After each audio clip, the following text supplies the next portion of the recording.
Oh, I wish. I Oh, wish. God. All right, we're live now, just so you know. Oh. No, it's fine. It's fine. I wish you were sponsored by HelloFresh. I do like that stuff. Anyway. The thing, HelloFresh, we're willing to do it. We'll do Oh, yeah. anything for money. Anything for money. No. Anything. So long as it's not going to cause any problems here. Okay. Yes. Alrighty then. So we are back. Crabby D&D is back now. It's back on the menu, boys. Oh, it's been 4-ish months, and I'm glad we're back. But welcome to Campaign 2, Session 1. Now, before I get to introducing our players and then beginning the campaign, I'm going to do a quick short line of announcements just to get this over and done with. These announcements are going to span the majority of Campaign 2, however, if things change I will adjust them and I will reiterate them roughly every 25 sessions because I got bored of saying it every session. So, our audio and everything provided music and sound and ambience wise is otherwise provided by Tabletop Audio. You can go and check that out. It is a free site and they do wonderful things for your D&D games. We play this on Tabletop Simulator. You can otherwise find it on Steam and otherwise relevant online gaming sites. I don't know if there's more. I only use Steam, but that's just me. The artwork is otherwise done by Zenosa, same as it was for Campaign 1. However, a few bits and pieces have been done by our very own Jamie here in the game, as Chloe's stuff has begun to be backed up a bit, and so as a result Jamie has stepped in to finish off a few pieces that are needed. So if you notice that artwork has changed, please do keep that in mind, but it is otherwise a different style. It is no less any lower quality. With the maps, they are all created and designed by myself, and you may otherwise find me on my Patreon or otherwise go through various links to get in contact with me, whether it be the Incarnate Discord or my own personal Discord. Links will be below for stream, YouTube side things. Okay, and I think we are now ready to begin. Actually, no, one final announcement, actually, because I legally have to do this. I've just remembered.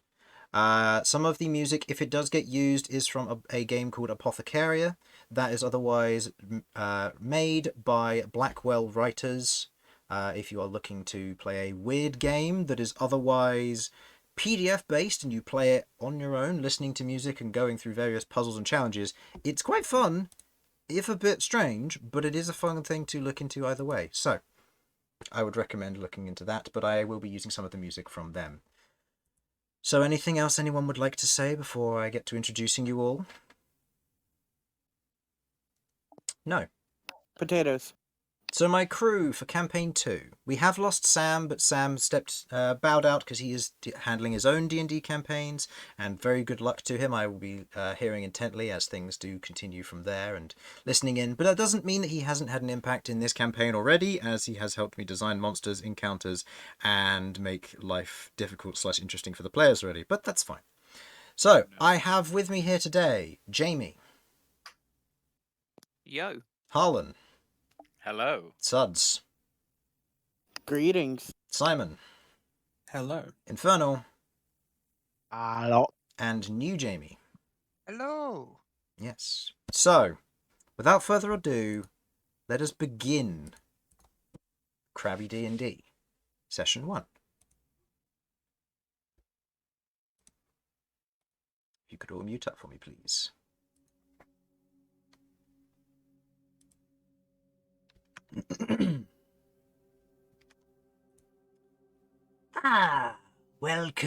Welcome. Do take a seat. I presume you're all here to hear my work. But I'm getting ahead of myself, as introductions are in order. For you see, I am the storyteller, but I know all of you, Simon, Harlan, Infernal, Jamie and Sudz.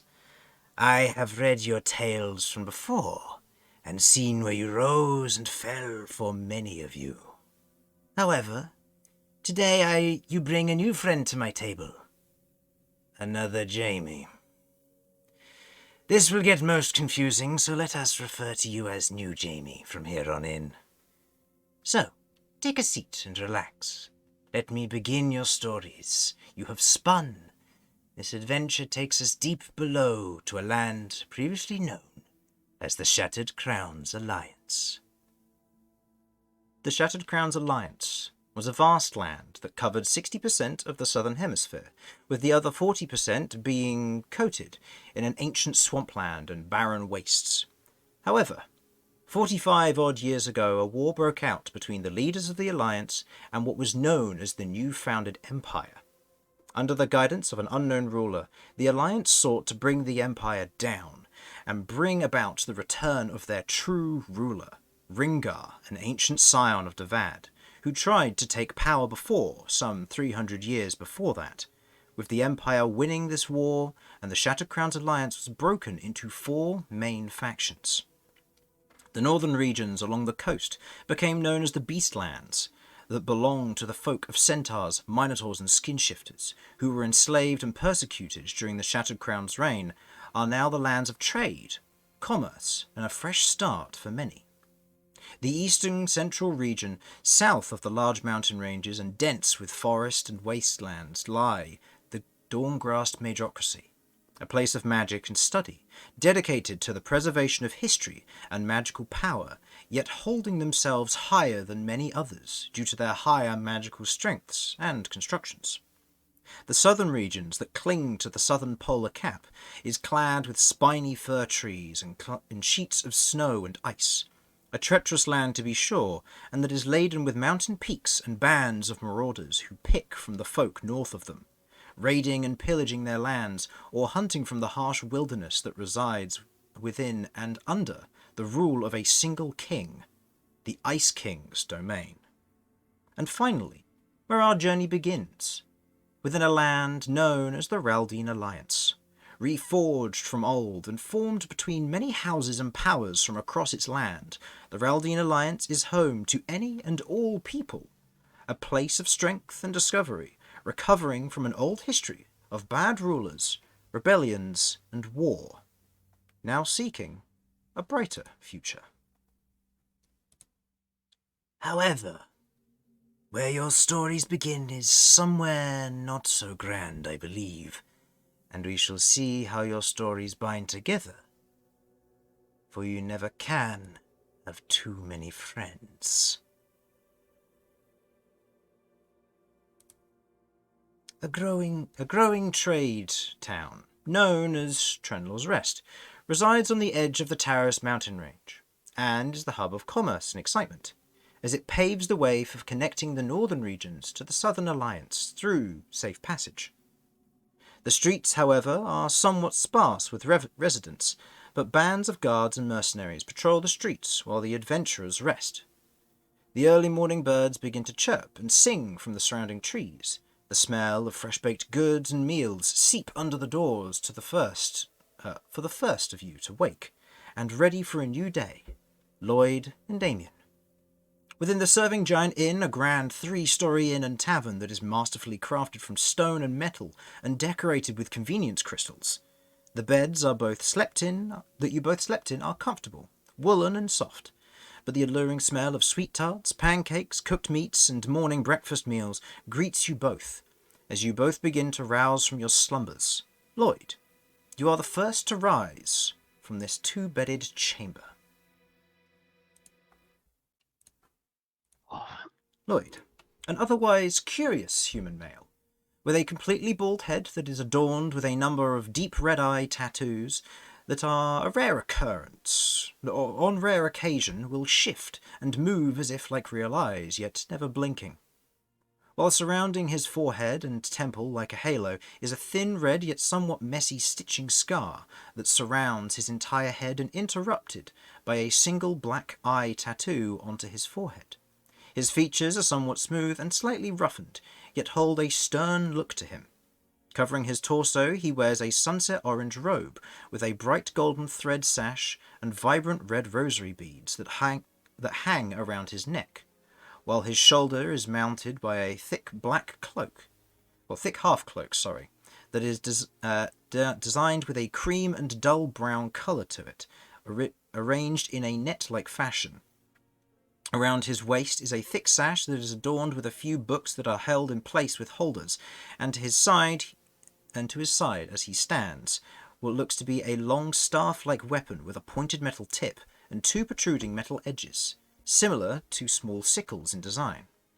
Sat across from you is the man that you've come to travel with for a short while, as he washes himself off and pulls on his padding and armour. This is Damian. Dressing in a bright yellow padded armour and a bright blue brigandine armour, Damian is a young yet mostly spotless human male, with just above his shoulder-length curly light brown hair, a warm posture and gentle features adorn him. Wrapped around his neck is a long cloak with an insignia of the Order of the Crest, a cross shape with 4 diamond-shaped studs of differing colours at the tips, emblazoned on its surface and its otherwise chalky lime and olive appearance. To his side he carries a wide-brimmed metal kite shield, and a hefty mace with 4 tapered corners on the otherwise smooth surface, currently being held by a set of similarly blue fabric and metal-backed riding gauntlets, while his hips are clad in a thicker padding armour and his legs are protected by chain leggings and a set of thicker riding boots. With him and otherwise outside is a large white stallion, one who you have met but is currently not relevant in this instance. The chamber you both dress in is simple, functional yet elegantly complex, with pieces of decoration in the form of brightly coloured curtains, tapestries, and a few fresh flowers that hang from round metal sconces that hold the crystals that produce the light blue light that encapsulates this room. Yet despite the morning rush, the room lies eerily quiet as you both begin to get ready.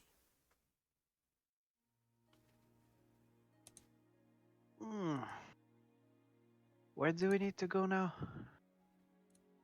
I think the knight said that we needed to go to the abbots today. Right. Needed to go to the old city. Right, yes, of course. So I could do with some we should breakfast first.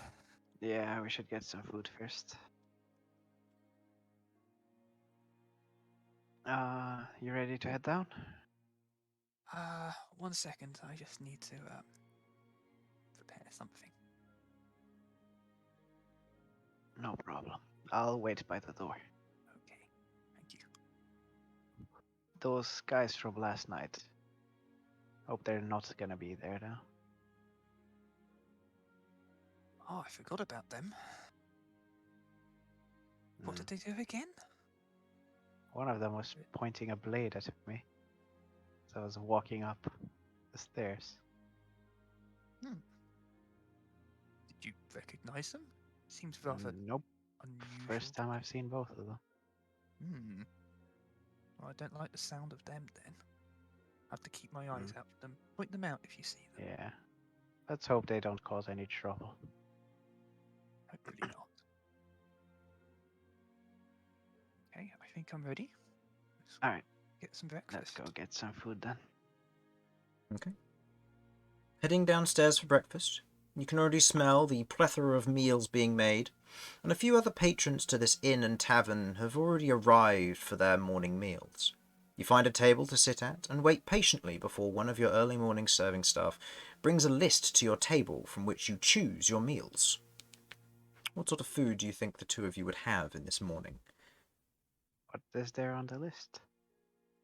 The early morning rush seems to have cleared out a few things, but they have what would otherwise be a full English breakfast. Eggs, bacon, tomatoes, and sausages for those who might be more interested. If you're looking for something a bit more savoury, there are various potato waffles, and if you're looking to otherwise satisfy a sweet tooth, there are pancakes and sugar waffles also in preparation as well. If not, there are healthier options such as fruit or oatmeal, nothing too extravagant, but still meals nonetheless. I will take some sacred eggs. I'll Breakfast, have please. a full breakfast, please. Need to recover after our fighting yesterday.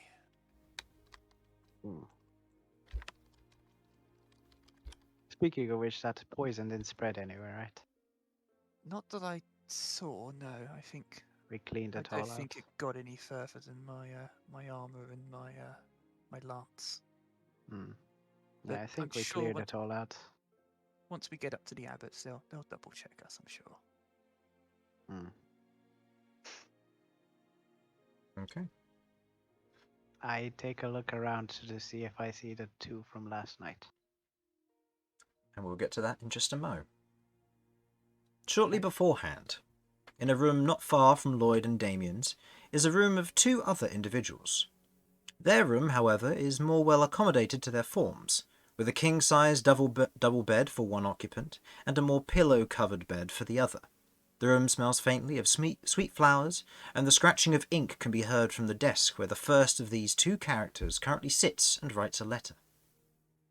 Cat, a young and somewhat small centaur girl with long flowing blonde hair that reaches down to her ankles, is left dangling, but it is otherwise tied back. If left dangling, sorry, but is otherwise tied back and rests on her horseback, while a fringe of her hair is left unchecked that covers the right half of her face.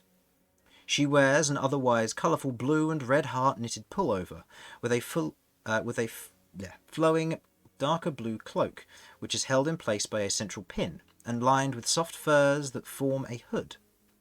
Atop her head is a maroon headband with a lightly shimmering and glowing blue carved unicorn horn adorning it. Around her body, torso, over her shoulder, and down her otherwise bandaged right arm is a decorated and plated chain with a large arrow or triangular crystal head at the point of it. The chain seems lightly animated, like that of a snake, and does move from time to time, more often when she speaks out or moves her hand for gestures in conversation. Her personality, from first glance, seems fairly shy, but quickly morphs into curiosity and a bubbling excitement where it can, with a lack of fear of the unknown, yet held back to a certain extent by layers of maturity. As she otherwise sits there and continues to write this letter, the chain otherwise beginning to almost watch as she begins to scratch down on the piece of paper. While still fast asleep and snoring up a storm is her guardian and protector, who begins to awake from his sleep as the sound of movement outside begins to cut through the air more clearly as movement picks up. Romulus, a broad-shouldered and otherwise dark grey male Minotaur, with tall upright horns that are otherwise weathered and marked with battle and use, while his face and shoulders tell a similar story of conflict. Though his physique is menacing and stoic, his personality reflects more of a caring father, and a drive to assist where need be, and never to put something to waste.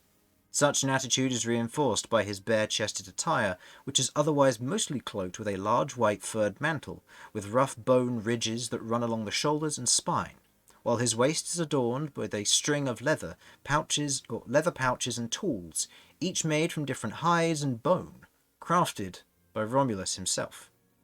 You wake from your slumber, Romulus, and you can see Cat sat over by the desk, currently finishing up a letter before folding it into an envelope and sliding it into one of her saddlebags.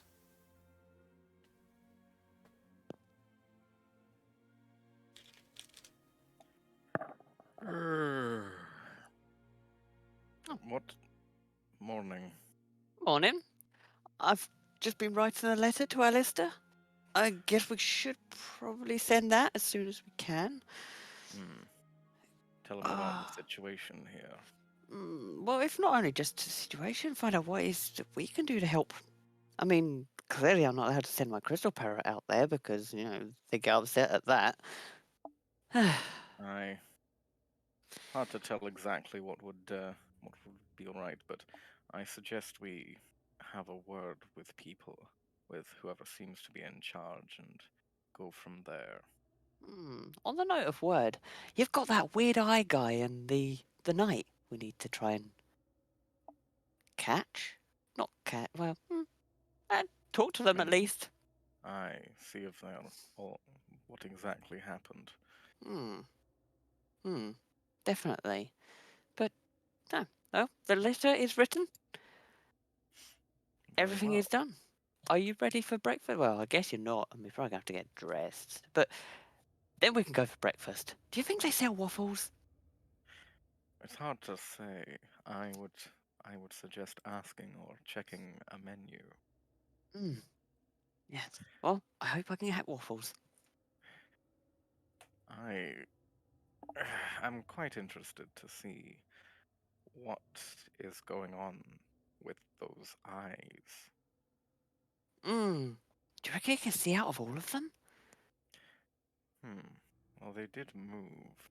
They However, did. could be some sort of weird optical illusion tattoo. True. I mean, it'd be an absolute nightmare to get safety glasses for that amount of eyes. Hmm. Oh well, I guess we'll go nowhere dusty. I mean, it'd be a nightmare. But, yes. Okay, let's get ready and head to get food. All right, let me just. Oh wait, no, I am dressed because I literally just wear a kilt. Okay. Fair. Let me grab my robe or my cloak. All my stuff. Bags. Yeah, I think that's all my stuff. Okay. Oh, excellent. I head downstairs then. Yes. Cool. Okay. Making a decision on what to do, you head downstairs and begin to order your food from the barkeeper, as mentioned the previous day. Before you find a seat, you order up your expected meals and find a nearby yet isolated table. As you're both enjoying your meal, Kat, you notice a pair of individuals sitting down at a table nearby. Even though the dining chamber is slightly occupied with other individuals, these two characters stand out to you. As both of them you recognize from the day before. The first of these is the Knight of Pallune, who seems to have relaxed after whatever conflict occurred the day before, while the strange individual with a scalp covered in eyes catches your attention. As he looks over in your direction, the two of you meet eyes.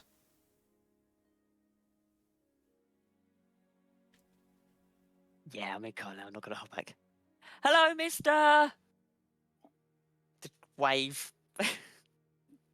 Chain flailing in the air. Infernal. You're muted if you didn't know. Right, I forgot to unmute. Sorry. I make an insight to see if I realize she's talking to me. Go ahead. We're looking directly at each other, but it's all I mean, good. Yeah. to be fair, I think Infernal is looking directly at everyone. Yeah. As you True. as you Oh, otherwise that's look a- over. 17, yeah. Yeah, as you otherwise look over, you see this young centaur girl wave to you, and the chain begins to animate. And you kind of, there's a moment where you would look behind you, but the eye on the back of your head kind of glances, and you're like, no, there's no one behind me. And you realise that she must be waving to you. I wave back, kind of awkwardly. We've made friends. He waved. Can we go see them? Well, at least, have we had our breakfast? Have we had our breakfast? You've just you've just begun eating, so you've still got quite a bit to go, but... Okay. Don't worry, I can fix this. I pick up the table and just drag it over. Oh, very good. Go ahead and roll me an athletics check for that there, please. I look at Damian. Oh no, they're here. Oh, goodness, I forgot to get into roll 20. Oh dear. Roll Just 20? roll me a d20. Do you mean Not roll 20. You know tabletop? the one I'm talking. The Yeah. tabletop. There. All Look, right. I play a lot of D&D in a lot of different ways. Natural 20. As the rest of you, Damian and Lloyd, you watch as as the young centaur takes a few steps back, and you watch as the Minotaur just kind of comes up with a very immediate and sudden solution as he wraps his hands around the side of the table, lifts, and walks over gracefully, nothing on the table spilling. You watch as the various cups and mugs with whatever sloshing liquid may be inside sway from side to side, but not a drop is spilt, as he puts the table down right adjacent to your own. Before taking a seat, the chair miraculously have come with him. Okay. Sir, do we know you? No, but you came in yesterday after apparently fighting whatever creatures were around, so we just thought we'd say hi and make sure you're okay and tell you that we're currently here trying to investigate it as well, so if you could tell us any information, it'll help, you know. Oh, hi, I'm Kat. Sorry, I was talking to the big hulking Minotaur that just like dragged the table over here. Romulus. Hi. Hello. Why was your blade pointing at me last night? My blade? Looks down at my dagger. Mine definitely wasn't. I don't know. I mean, it doesn't do anything. It shouldn't have been pointing at you. I don't know. It was following me as I was going up the stairs. You feel a tug on your right arm as Saichania has pointed at. Is currently still pointing at the eyeball scalped individual. I see. This is Saichania. She's not Blade. She's my friend. Have you seen anything at all like this before, Lloyd? No. She's your friend. She's my friend. Sentient blade? Chain, actually. She doesn't do much blade stuff. She just kind of is there. And I talk to her, and she talks to me, and she doesn't really talk. What she does, she kind of nods and moves, and we're friends. Kind of like a pet snake. That's very good of you as a father to give your child a pet. Well, I'm guessing the relationship here. We are traveling companions. Although, admittedly, Cat is younger, we just happened to run across each other. We are in no way related. It'd be a bit weird, wouldn't it? I mean, he's a Minotaur, I'm a Centaur. I mean, all my family is. Never mind.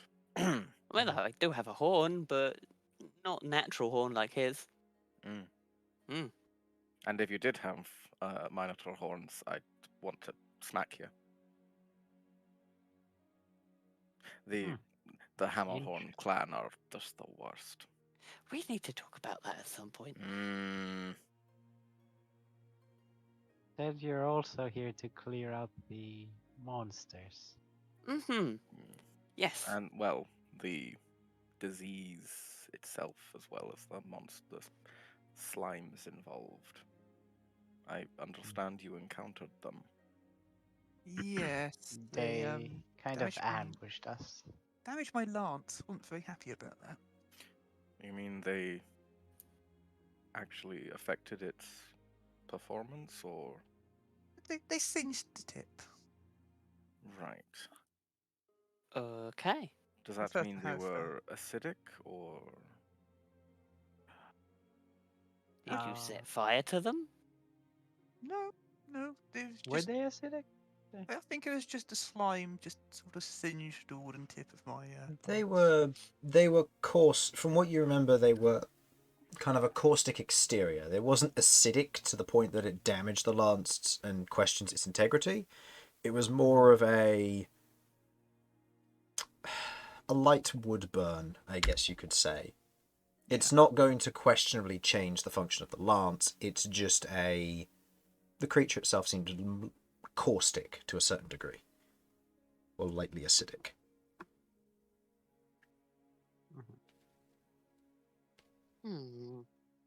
What colour was it? I think it was green. It was greenish yellow, I believe. Okay. How many were there? It's just the one.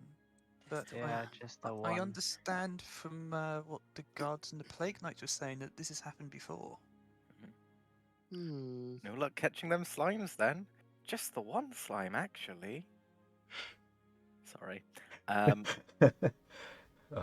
assume you killed it. If you didn't already all have inspiration, I would have given you inspiration for that one. That one made me giggle. Nice.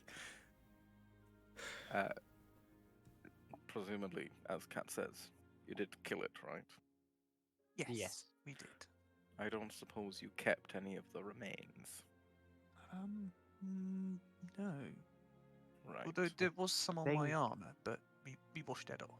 I think all of the remains got destroyed. Yeah, there was a lot of fire. From what I saw. You witnessed it? I witnessed the aftermath. I saw you lot come in, and I sent my familiar out. And how long were you following us? Yeah, No, not very long. I wasn't following you. It's you lot come into the tavern and we saw you, and it's like, oh, they've thought what we're looking for. So when we went up to the room, I sent my familiar out to try and locate where it was that you'd been fighting, whatever it was. So I was trying to work out what it was that you'd been fighting, but then the guards told me off for sending my familiar and said that they'd shoot it down. And then there was fire. But not with my familiar. By the way, this is my familiar. His name's Jeff. You watch as hopping out of her hood, you see what looks to be almost a strangely bright red parrot with a number of other colours mixed in.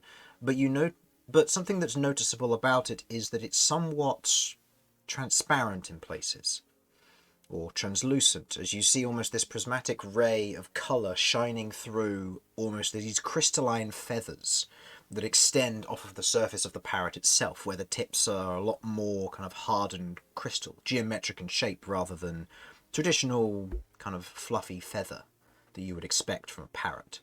You also note that its eyes are completely glazed over with otherwise a angular gemstone-like eye on both sides. Kind of hops there for a moment. Right. Two Any pets. other companions? So Chania, you got Jess, Romulus. I think that's everything. Yeah, I think that's everything for the time being. I mean, who knows what else I'm going to find. I apparently just seem to keep finding things, making things, or... I used to have a sock puppet I made out of a ferret, but I don't think that counts, and I left it back home. Oh, okay. That raises a question. A sock puppet made for... But you have hooves. Well, Can that you doesn't wear change the fact that the item itself was a sock puppet. Mate, Presumably. Again, I don't have feet, so I wouldn't really know. I usually cut a hole out of the bottom and use it as more of a leg warmer. There he goes again. Poor animals. Be careful. If you have pets, you might use them for things. He doesn't sort of use horses, does he, at all? I don't know. What could you do with a horse, Romulus? Well, you can make a very surprisingly efficient meat tenderizer with the hooves. Could you please stop there? You don't say such things about a knight's horse. You did ask. I don't understand under what circumstance would I be using your horse. You Isn't just that don't do that to offensive? a knight's horse. Isn't Well- that offensive to her? I'm not a horse. You see me You're eating a basically big old half beefsteak.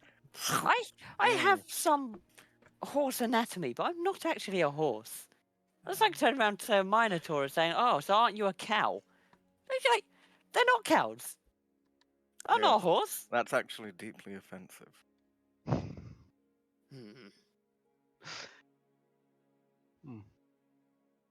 However, Minotaur milk is delight. No, I'm kidding. I'm kidding. No, that's so many bad, horrible. You see all the eyes just fight towards you. Look, All the Just the eyes horror just of my face. I swing started forward. saying it, and then my brain would caught up with me and like, nope. There's no way that's good. There's no good way that works. Unless Minotaurs have separate udders, in which case I have questions. Anyway, moving on. How did you find out about the monsters? We're part of the Cataloguers Guild. In part of our work with them and with a few other people, we were informed about the situation here and were asked to investigate. Which guild, sorry?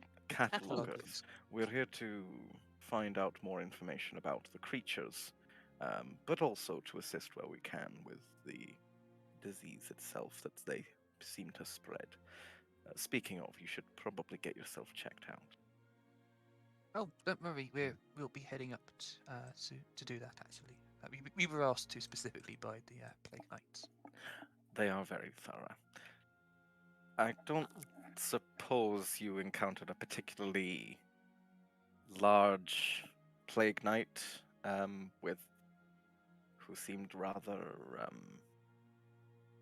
stubborn. Not stubborn. Forthright, blunt. Well, unless you're talking about the one who's guarding the gate, I don't think so. I don't think we met with any. Excellent. Doesn't matter. Moving on. You like a bit of waffle? I think I'm still waiting for my my full English breakfast. But thank you. What's English? I don't know. I haven't read it in any books. What is English? Could get my notebook out. That'll be Full alliance-ish breakfast.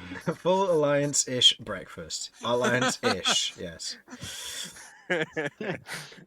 You watch that'll be one for where your book breaks the fourth wall. You watch as the icy blue tiefling barkeep otherwise wanders over and kind of just puts down the plate. There you go. These are the things you're after. You got your English breakfast for you. You're joining tables now. There is a big table over there if you wanted to move to a bigger one. But We didn't really have a choice. The table kind of just got moved here. But They made eye contact. That means we're Don't friends worry, now. I'll put it back. yeah, just put it back after you're done. If you've got any issues, just call the Plague Knights. They'll do what needs to be done. You're under their protection at the moment. But yeah, hopefully you're enjoying your 2 meals, you two. And there's your full English. And what did you order again, Infernal? Eggs. Eggs. Oh yes, sacred eggs. Just And so many eggs. he puts down what looks to be almost this cereal bowl full of just scrambled eggs with 1 fried egg on the top. That's just got little bits of pepper, a few herbs on top. Here you go. That'll all be good for you. Your breakfasts are all done. If you need me, I'll be over at the bar. Thank you, Master Halligan. Thank you. Thank you. Yeah, don't need the Bye. master, but thank you. He otherwise turns around and goes back to the bar. I pray before I start eating. I want to make it extremely clear. I am definitely eating a full beef steak. For breakfast. Oh, yeah. Yeah. Okay. I'm making eye contact. Because it's kind of hard not to with Lloyd whilst I'm eating it. Okay. Lloyd tries to close all his eyes as he tries to pray before starting to eat. Mm-hmm. Actually beginning to sort of cut a piece of bacon and just pretending nothing else is happening around him, just focusing entirely on his plate. Mm-hmm. I'm just like looking at the eyes. What are the eyes doing? The eyes at this moment are doing their best to avoid eye contact, but they don't close when he closes his eyes. But you do note that they all kind of begin to look away as best they can. But as you begin to make eye contact, it is distracting him by the looks of it, as he does kind of stop in the middle of his prayer and then continue on. I mean, I'm doing everything in my power to get in front of these eyes to try and work out what's going on here. Okay. How invasive are we talking? Are we talking you're all the way up in his business, like trying to look over the eyes themselves, or? Well, I mean, not up, but about 30 centimeters away, just like, look at the top of their head. There's one weird eye at the front that's not actually an eye. What's that symbol mean? I believe it's called a millennium item. Ah, excellent. So we can play children's card games later. I'm sorry, we had to. You had to. It was going to happen. It was going to happen eventually, whether I liked it or not. Yeah. I actually do have one question. When you said you were ambushed, were you unaware of the situation here, or is the reason you're here to deal with it, or? They're heading through here, and then we saw there was a plague knight, and there's like an encampment and stuff outside, and we thought, okay, we got to find out what's going on before we pass through. We were told there was something here, some dangerous things, but didn't really know the actual specifics. Plague Knights weren't very forthcoming about what was going on. Just that it was a quarantine in force. Right, and well, you're actually quite famous, I suppose, because you encountered it actually in the high street, didn't you? They just came out of an alley while we were heading to our inn. Yeah. You Interesting. destroyed a box. How could you, Poor box. you monster? That box had a family. Smaller boxes. You know who else had a family? The person she murdered.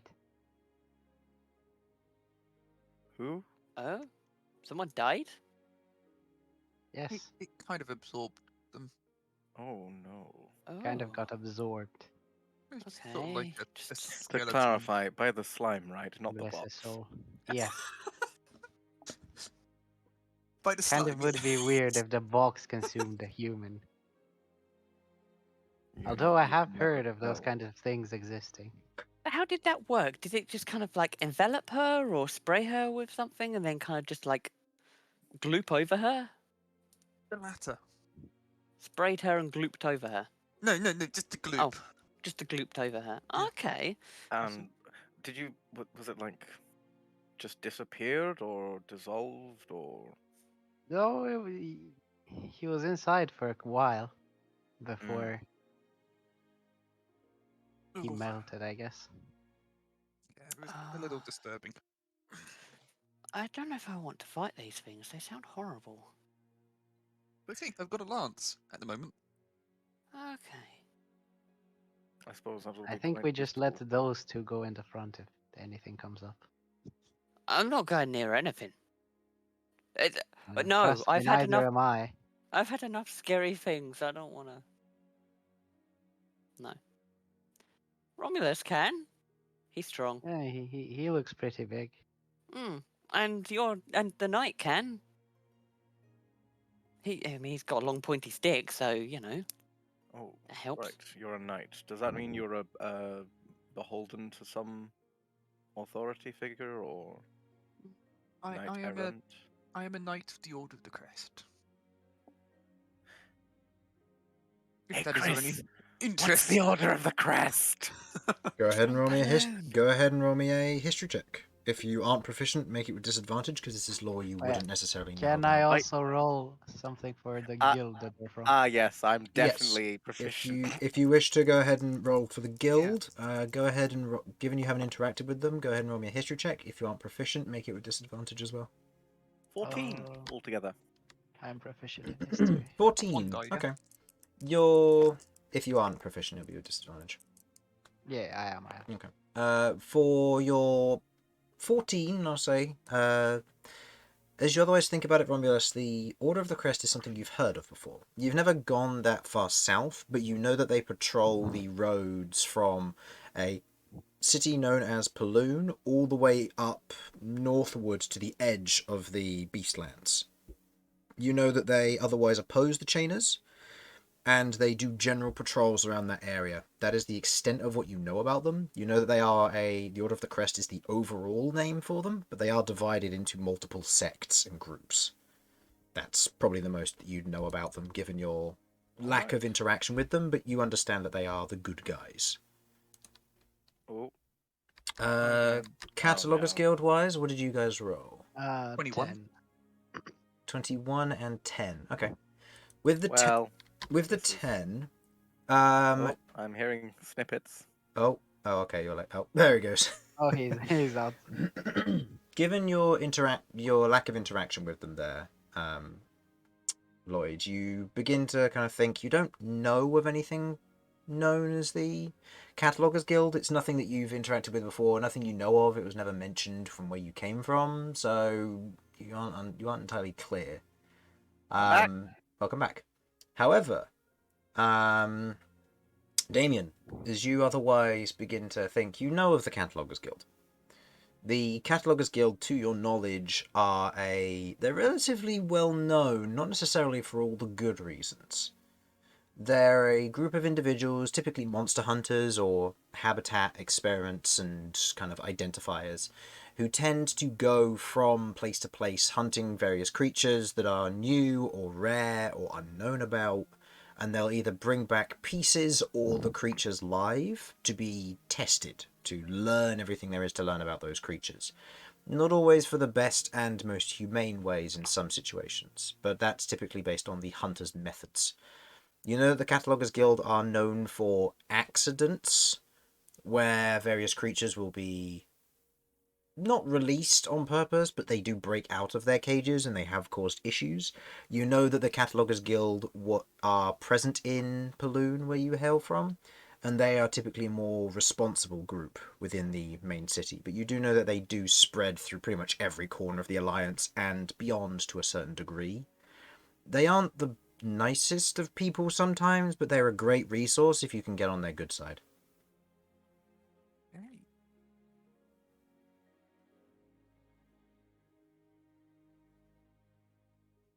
Mhm. Okay. Yes.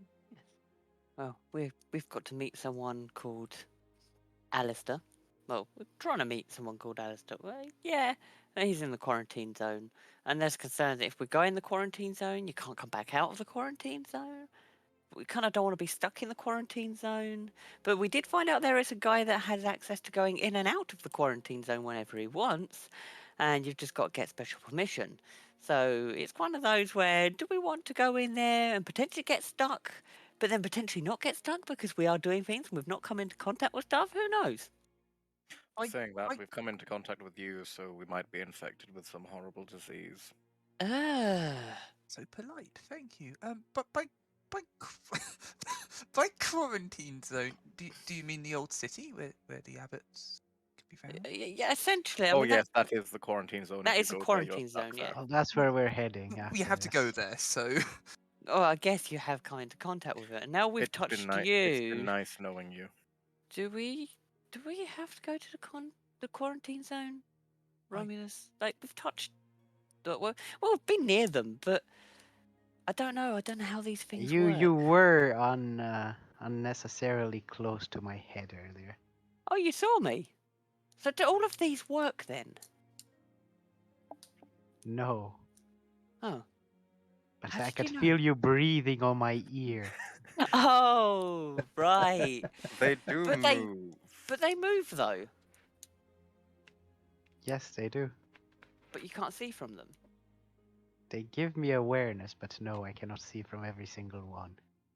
Oh. Okay, I'm just gonna stop poking them. Can you see through this one? Oh my goodness. I Don't- grab my see through quarterstaff at this point. this? Get the hell away from my head. Sorry, but really though, which ones can you see out of? I think it's just these two front ones, like most normal people. So- are you usually this invasive with unfamiliar people, or We don't typically meet people. Come on, I you can can't. You've tell, got to young admit Centaur. this is quite strange. Arguably, I was quite literally raised by wolves, so Yeah.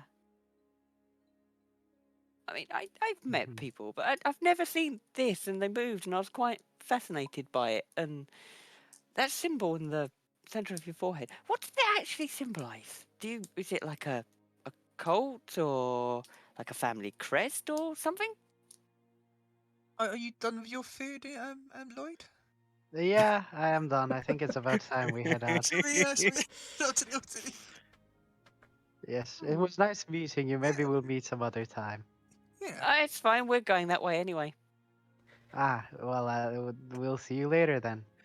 Okay, we're just gonna follow, I guess. You know, I was gonna let them go, but no, this is so much funnier. Okay. As Lloyd and Damian, as the two of you head outside of the tavern, kind of thanking for the food, Cat and Romulus, you follow closely behind, prying to a certain degree with various questions, as you see what look to be two plague knights currently outside, one currently leaning on a large hammer, the other one has what looks to be a shield and mace to his side as they otherwise wait. As one of them kind of looks you over and just kind of nods.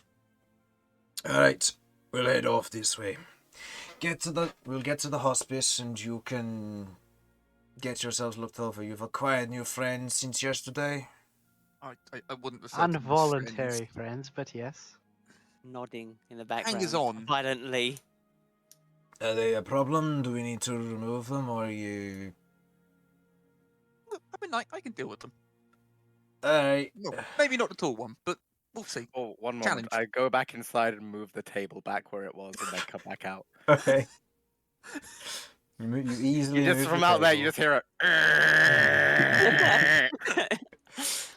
Fixed it. Okay then.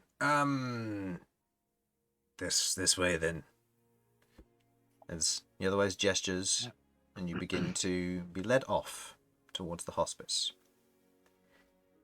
Meanwhile, I'll back a bit. Meanwhile, on the northern side of town, way before this has taken place, and going through the large iron portcullis gate, guided by a small group of guards, a group of caravans breaches the main entrance into Trendlord's Rest, and join the thoroughfare in the cold morning mists, which are just beginning to be burnt off by the dawn, while the light blue crystals that light the street from tall lanterns crackle gently as the mist touches them. You are brought to the storage yard, a massive stone building with two main entrances, and a large number of carts and other hands who attend to the movement of goods around the otherwise beginning to wake courtyard. It is beginning to fill with its employees, and you can see what looks to be the various bits of greenery that surround the exterior of this courtyard, and begin to breach the walls to the outside of this large trade depot. The main courtyard pulls in close as the caravan passes through one of these main gates, and dismounting from the back of the cart in a into the slightly overcast sun of the morning welcome is Vinny. Devilishly handsome and well-aged, Vinny is a bright red tiefling of a cunning yet charming nature. With a set of upright pointed horns and shoulder-length curly black hair, his facial features are a little sharp, yet his warming and welcoming complexion overrides any sense of intimidation from his lineage. With sapphire blue eyes and a single gold loop in his pointed back ear, he carries a fashion of graceful facial hair of similar night sky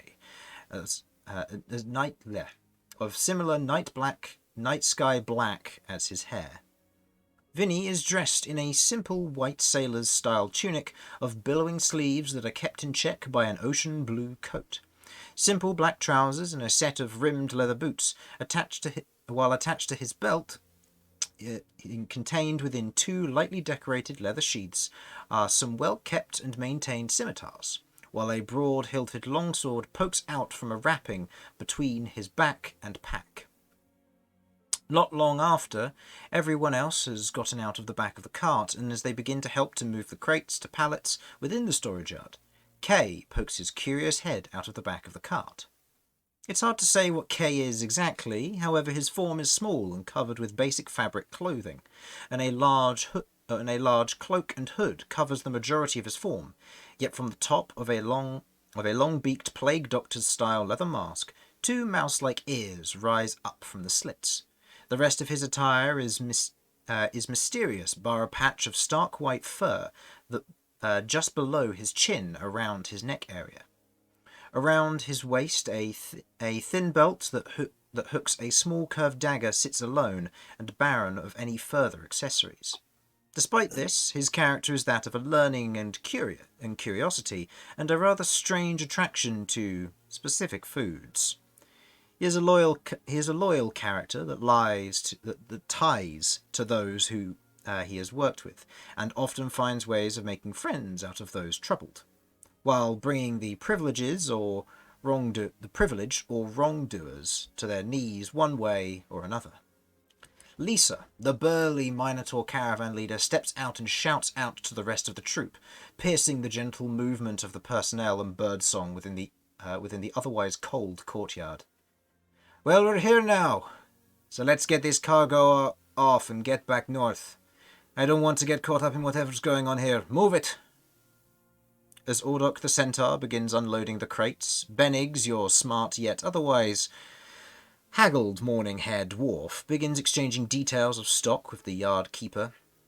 Molth, the charming Triton, begins arranging for the redistribution of supplies with the other caravans, and the two of you keep watch.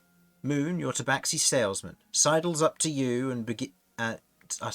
both and says in a hushed voice, "I don't know what's going on here, but don't you feel we should be doing a bit more here?"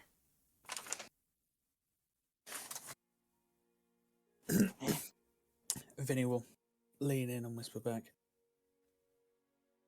I struggle to disagree, actually. At the very least, I'd like to know what it is we've walked into. I know. We're just delivering supplies. Surely there's something else we could do.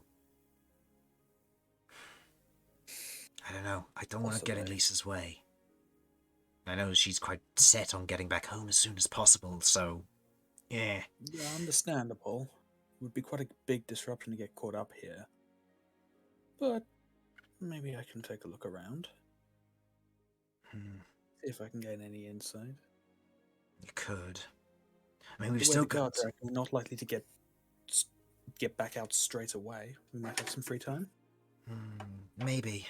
I don't know. If Lisa wants to leave straight away, she might just try and barrel her way through the door if need be. You know what she's like. I'm just wondering, do we want to maybe take the supplies straight to the place they need to be? If the guards are taking them, that's one... If these plague knights are taking them, that's one thing. But if we can go there ourselves... Well, maybe you, given the extra guard, but I don't know if I can. I don't know. I just want to help. I know the two of you don't necessarily have medical knowledge, and I don't particularly either, but I want to see if we can help. If this all blows north, there's a lot of people who are going to get hurt by it. Hence the quarantine, I suppose, but... wonder if the Plague Knights will tell us anything. Possibly. I mean, I can't imagine it's a huge secret, necessarily. I guess that's true. The quarantine is disrupting information, but you'd think, if they're willing to go to this much effort to keep it contained, wouldn't be unwilling to tell people about it. Maybe. Do you want me to do some digging, or shall I leave that to you? I'll ask around. Are there any of the Plague Knights nearby? Looking around, you can see that there are Plague Knights currently at the storage yard, and you can see that there are a number of them that are otherwise beginning to gather. It looks as though they're preparing to move the supplies wherever they are needed immediately after they are removed off the back of the cart. You can see that all of them seem to be dressed in kind of a chainmail garb with kind of the olive or dark, kind of almost oily green tunic that goes over or fabric tunic that goes over the top of their chain armor and shoulders, with kind of a light hood pulled up and a long kind of mask, very similar to Kay's, currently poking out as they're otherwise looking around the courtyard, a number of them otherwise holding weapons to their side, or otherwise stationed in a way that they will collect the various goods and take them from there.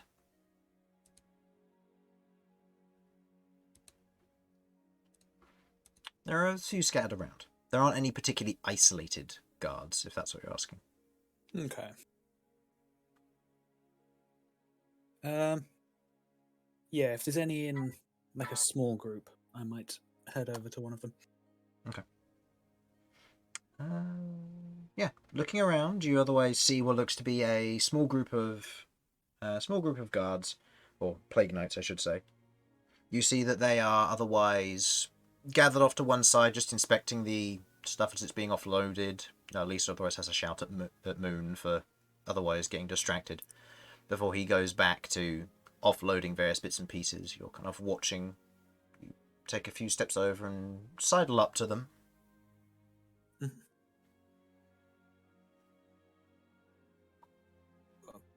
Everything going okay so far? Once these supplies are gathered, yes, we'll be able to get this sort of thing moved on. I wouldn't want to stick around if I were you. Move off while you can. Oh, that bad, huh? We don't want it spreading at all, but the less people that come in contact with it, the better, really.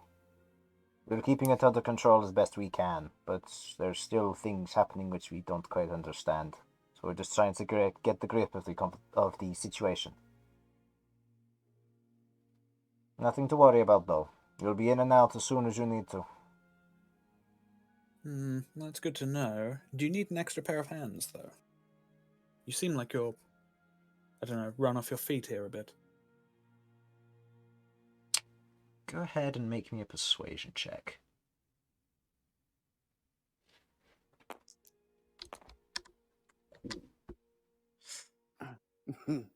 Persuasion, that is a 23. It has been busy. We've had to deal with various, how should we say, breaches? Not necessarily in the quarantine, but whatever's causing this. There's been attacks around the city from various creatures. I'm not entirely sure what we can do. We're stretched thin and they're now coming out during the day, which is making it worse. Can't say I know what's causing it, though. It's problematic, to say the least. Well, I'm not exactly an expert in medicine, but I do know a little thing about security. If it's creatures that you're having a problem. Little bit. There's something I could help with. I don't know the full details, and at the moment we're just trying to contain the disease. If we can stop it from there, then that would be great. All I know is that we've been told to travel in bands of at least 3. Traveling on your own is too dangerous. We had an attack yesterday, and we're otherwise trying to contain it. We contained it as best we could, but the individual who was attacked otherwise passed away. We're doing what we can, but it's difficult. If you're looking to help, when we move these supplies, I can take you to the hospice. From there, they'll be able to tell you where you're needed. I know that they're accepting volunteers for any work, whether it be lifting, helping with anything of that regard. Security might be one thing. I know they don't have any task force, and it's not within our understanding or our leader's intentions to otherwise have us leave the town. You might be able to do something. This hospice seems like a good place to visit, then. We'll be taking the supplies there once they're offloaded fully. You're welcome to come with. I just don't know what your caravan leader's going to say. I'll speak with her. I'm sure she'll be fine. Alright. You're welcome to come with. The extra security could be worth it, actually.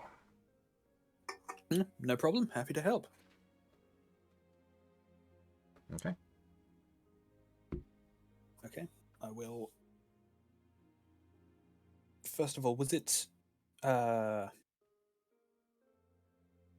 Was it Moon that we were... Yes. Yeah, it was Moon. I'd say Kay, you're probably still watching over everything, but you otherwise are hearing the conversation lightly from your distance. Okay, I'll head back over to Kay first of all. Did you catch all that? Mostly, yeah. Listen, I don't want to get you caught up in anything that's going to get you in trouble. I got someone I want to talk to. They're here. Need to talk to. Oh, okay. Do you know who? I won't pry if it's personal, but...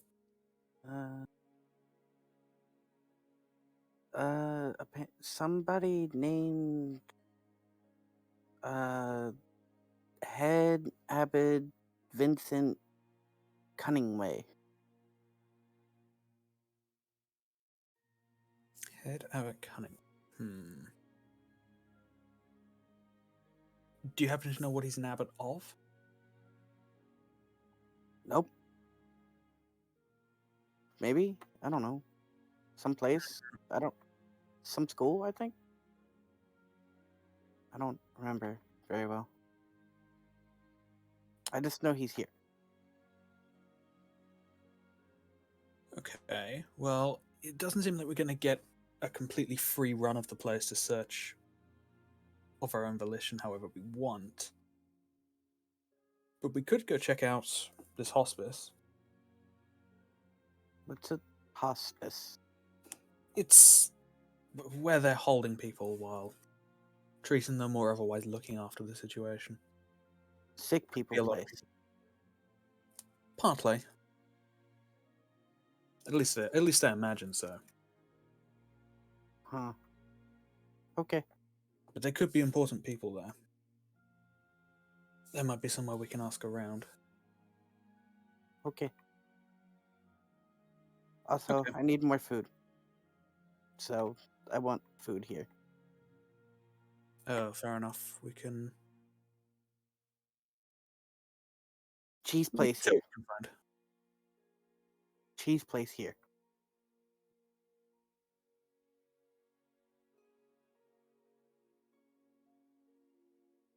Oh yeah, there is, isn't there?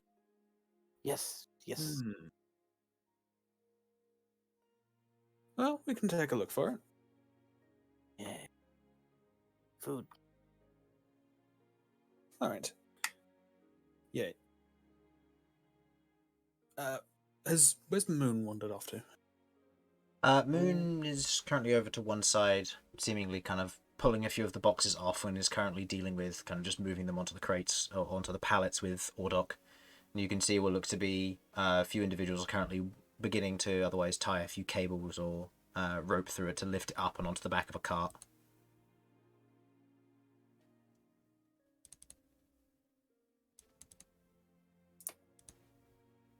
Okay.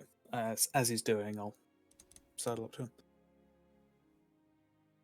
When the Plague Knights leave to take the stuff, I'm going to be heading off with them. Right. See if I can look around, find anything out. Think Kay is planning to come with me. Right.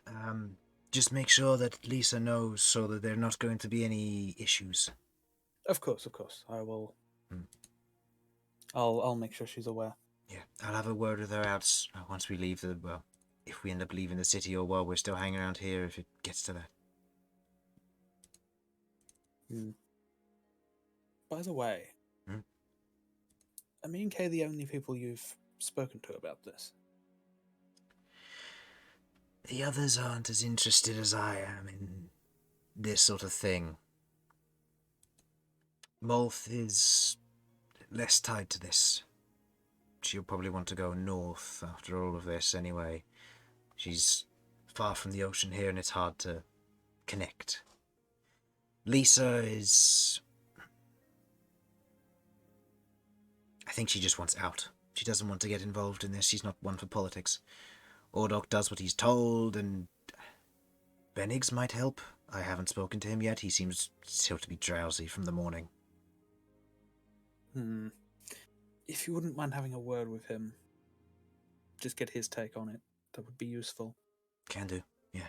Now, understandable that people wouldn't want to stick around here, but, well, much as I respect our fearless leader, I don't mind disagreeing with her on certain issues. Yeah. Right. Well, I'll let her know that we're going to be heading off for a bit. Try and cover for us, will you? I'll do what I can.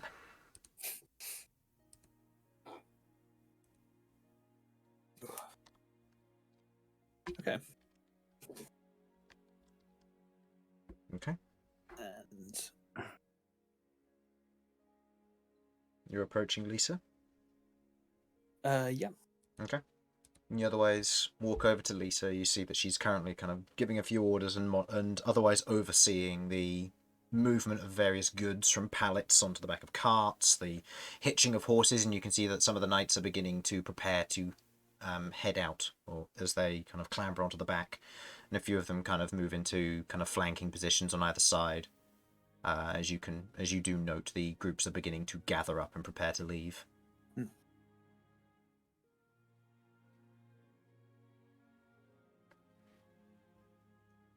Right. Well, that wasn't so hard, was it? No, and now we can get out of here. Get yourselves back on the carts, and we'll leave. I've been told that we don't need to worry about checks. We can just head straight back out, and we'll just stay outside the city for a few days and head north again afterwards.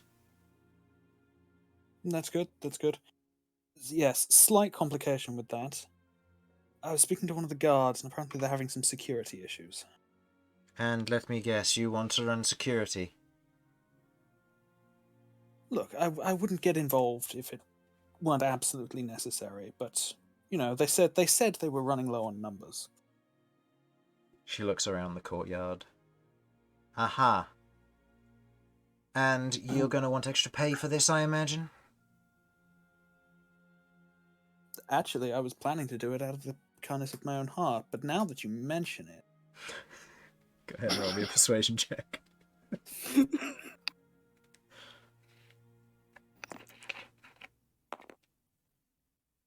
Ooh, that's not so good. That's an 11. Out of the kindness of your own heart it is, then. But just make sure that they check you over fully before you come back out to us. And if you get caught up in all this, we're leaving you behind, understood? Understandable. Kay, get back on the cart. We're leaving. Oh, Kay's coming too. I'm gonna poke my head over the top of the covered cart. I'm going with him. I need to find somebody here. I need to talk to them.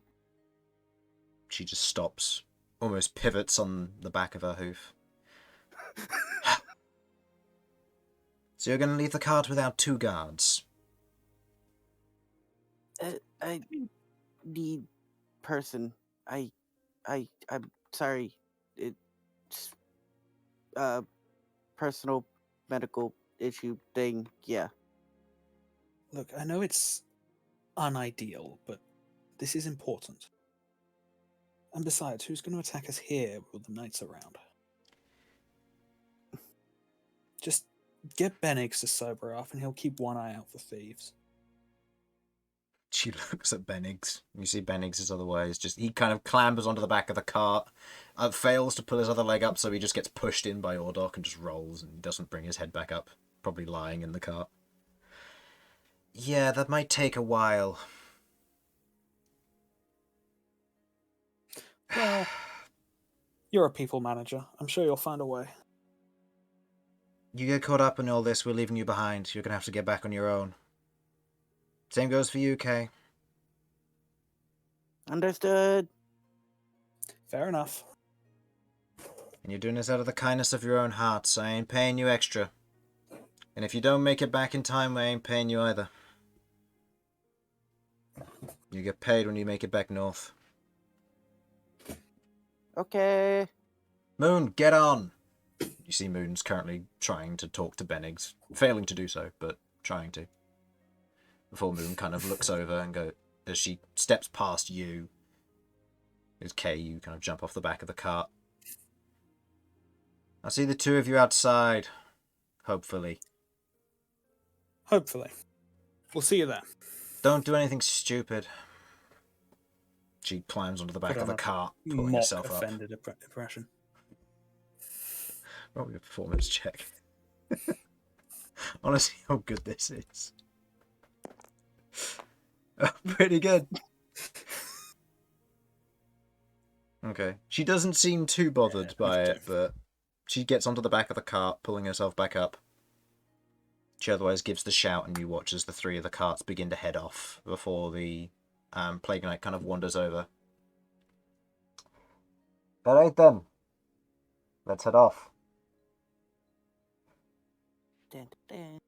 Mm-hmm. Okay. No sense waiting around. He otherwise nods, and you begin to gather yourselves. Just going to make sure Infernal sent me a message. Infernal, are you back yet? He's muted, or he's not back. Well, this will be fun. Food. Yep. Food. As each group travels, you all begin to see the sight of the Hospice of the Winged Dancer before you. A large building composed mostly of stone compared to the majority of the buildings in its vicinity. While it still holds the dulling red tiles that are coated in a slick moss, the front entrance is led up to by a large staircase from the front courtyard road, flanked by 2 statues of winged humanoid figures dancing upon 2 pillars to either side of this staircase. The courtyard below, which is currently housing an open-air kitchen, is currently preparing a soup for the locals in a large pot, with the smell of fresh and or the smell of fresh and warm vegetables drifting through the streets around both groups. A few plague knights dressed in traditional, non-marked chain armor and fully sealed up clothing of dark olive color stand around the staircase and the kitchen as one of them breaks off a piece of bread and passes them out among what looks to be a group of children, distracting them for a moment from the horror of what lies behind. Those of you with a high passive investigation, which would be or passive investigation or perception, I would say Cat, Kay, and Lloyd. You are the first ones to realise this immediately. As you travel from your two different groups, you see that these children are being distracted from the horror of what looks to be two individuals dressed in thick leather outfits, carrying large fabric-wrapped packages that are stained with red patches, what seem to be blood onto the of what looks to be blood soaked into them, onto the back of a horse-drawn cart. Both of your groups begin to approach as you see the two individuals dressed in leather carrying a large bound package about 6 foot in length, with a tapering along the length of it with a spherical outcropping at one end of it. The two climb up into the cart and one of them is smaller, but otherwise quite a bit older, a human male in his early 60s, otherwise with a mask covering across his face and large leather mitts. The other of whom seems to be a half-orc male of grey skin in his early 30s, wearing a similar outfit. As they are about to release the package, Kay and Lloyd, you are the first to notice this immediately, as you see the wrapping of the package begins to darken significantly and turn a sour shade of green, while Kay, to you, a very vile smell begins to catch the edge of your nose despite the mask. As with you, Kay and Vinny, as you're approaching with the caravan, one of the plague knights nearby steps forward and shouts, "Hey, you two! Look out! Get away from there!" What?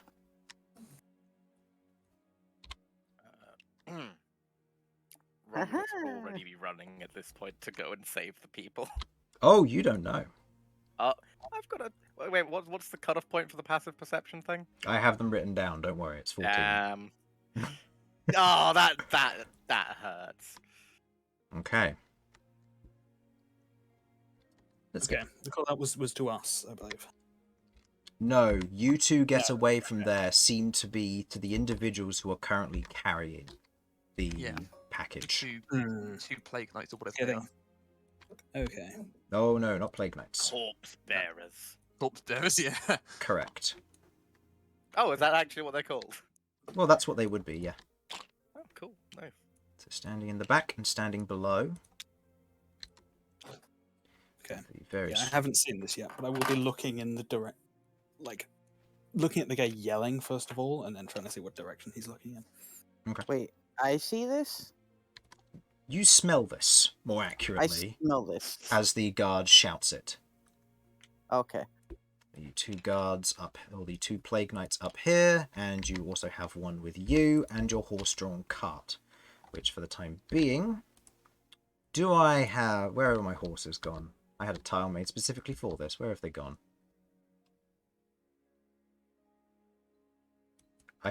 I have lost the horses. No, there they are. Alright. Okay. Yeah, I was gonna say. You could I don't know how much of that actually got copy through. these ones. Oh, I could, but they're theirs. Okay. Vinny and Kay. I'll say actually the horses are slightly further back, given the nature of this, and the guard stepped forward. You probably would have heard this shout as the guard moved up. Kay, you're probably a little bit further near the back, over here. Okay. Romulus, Damian, Cat, and Lloyd. Where would you say you are along this road here? Oh, along that road. Yeah. Okay. What order you? Well, actually, no, because it would have been Damian and Lloyd in the front, with Romulus and Cat. Sorry, what happened? So your groups have met up indirectly in this instance. But you, Lloyd, you notice and you hear a shout from across the way as a Plague Knight steps forward and says, "Hey, you two, look out, get away from there." As you see the package which these two are carrying, which is otherwise looking very like a body, that will be stained in kind of a reddish colour, goes a dark green very quickly. Did I see this? You don't. You have a passive perception of 9, my friend. You No, notice okay, the I package. noticed You this. notice the Okay. package, not it going Right. green. Okay. I immediately look at Damien. Careful, they're carrying something dangerous. Okay. Okay. As you say that, I would like. Actually, no, let's describe the scene first. As this happens, you watch as the two of them look about, and as the human otherwise drops the body into the back of the cart. You watch as the dark coloration on it springs out and bursts upwards.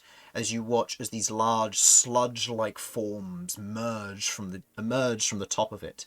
As one of them goes to try and grab onto him, he falls backwards onto the ground, onto the main paving stones from below. The half-orc takes a step back as the large form of not one, but two Oh, they must have been packed in there real tight. Oh no. burst forward. You see the first one as it emerges upwards, covered in this otherwise green viscera green and red viscera that begins to sink into its form, large bubbles emerging upwards as strings of it pull apart, as it otherwise pulls itself up and looms over his form. I would like everyone to go ahead and roll for initiative for me, please. Come on, you stupid fucking cow. Hey! That'll probably do alright.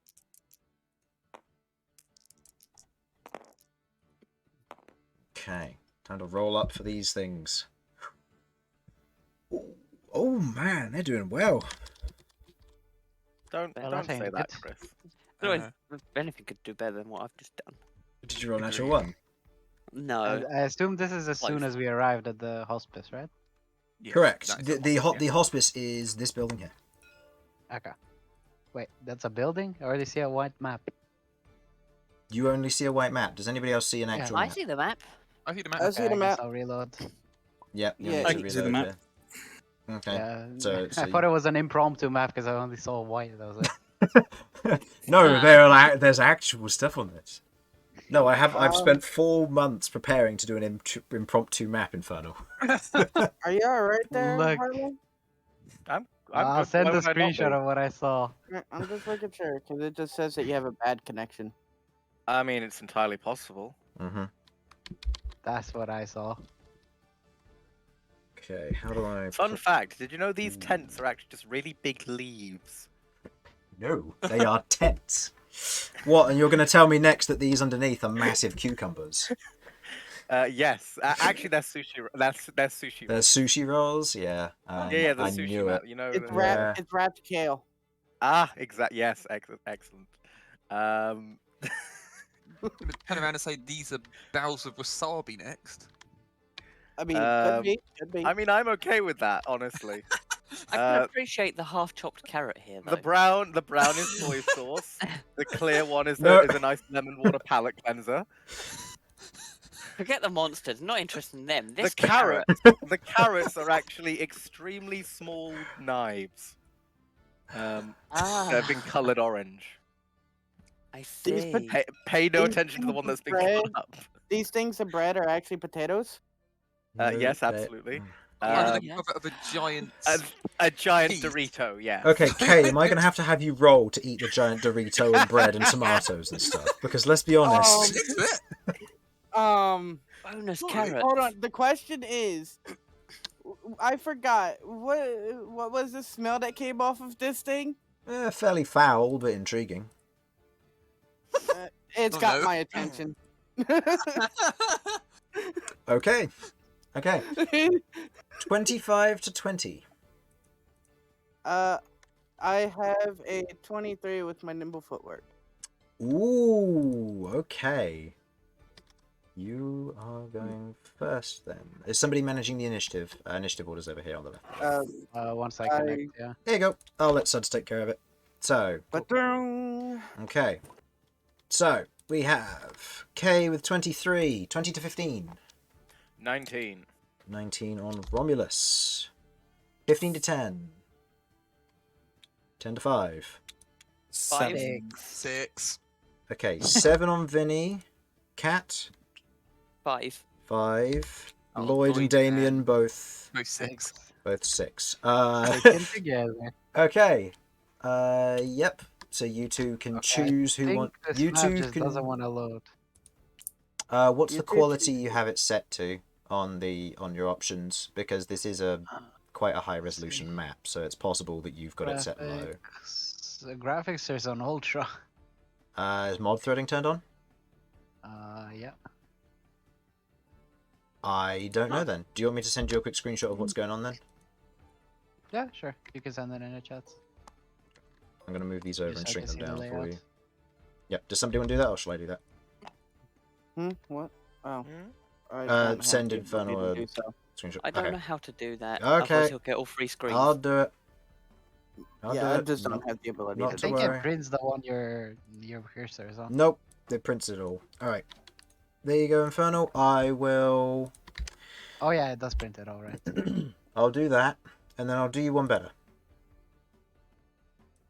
Oh, you're gonna send the entire map? I'm going to send the entire map because none of it's hidden, so I might as well. Okay. There you go. Hospice of the Winged Prince. Okay. So, where did I get to? I was organising initiative. Okay, so... K. As you see all of this take place, your nose picks up on something. You can smell a very acidic smell far from here. You hear the shout of the guard, and you're immediately drawn to the attention of something. Now, while you were mildly distracted by the carrots and fresh bread, which you have pocketed some already, knowing you see and the otherwise ooze forms begin to burst forth out of the corpse that was otherwise laden on the back of the cart.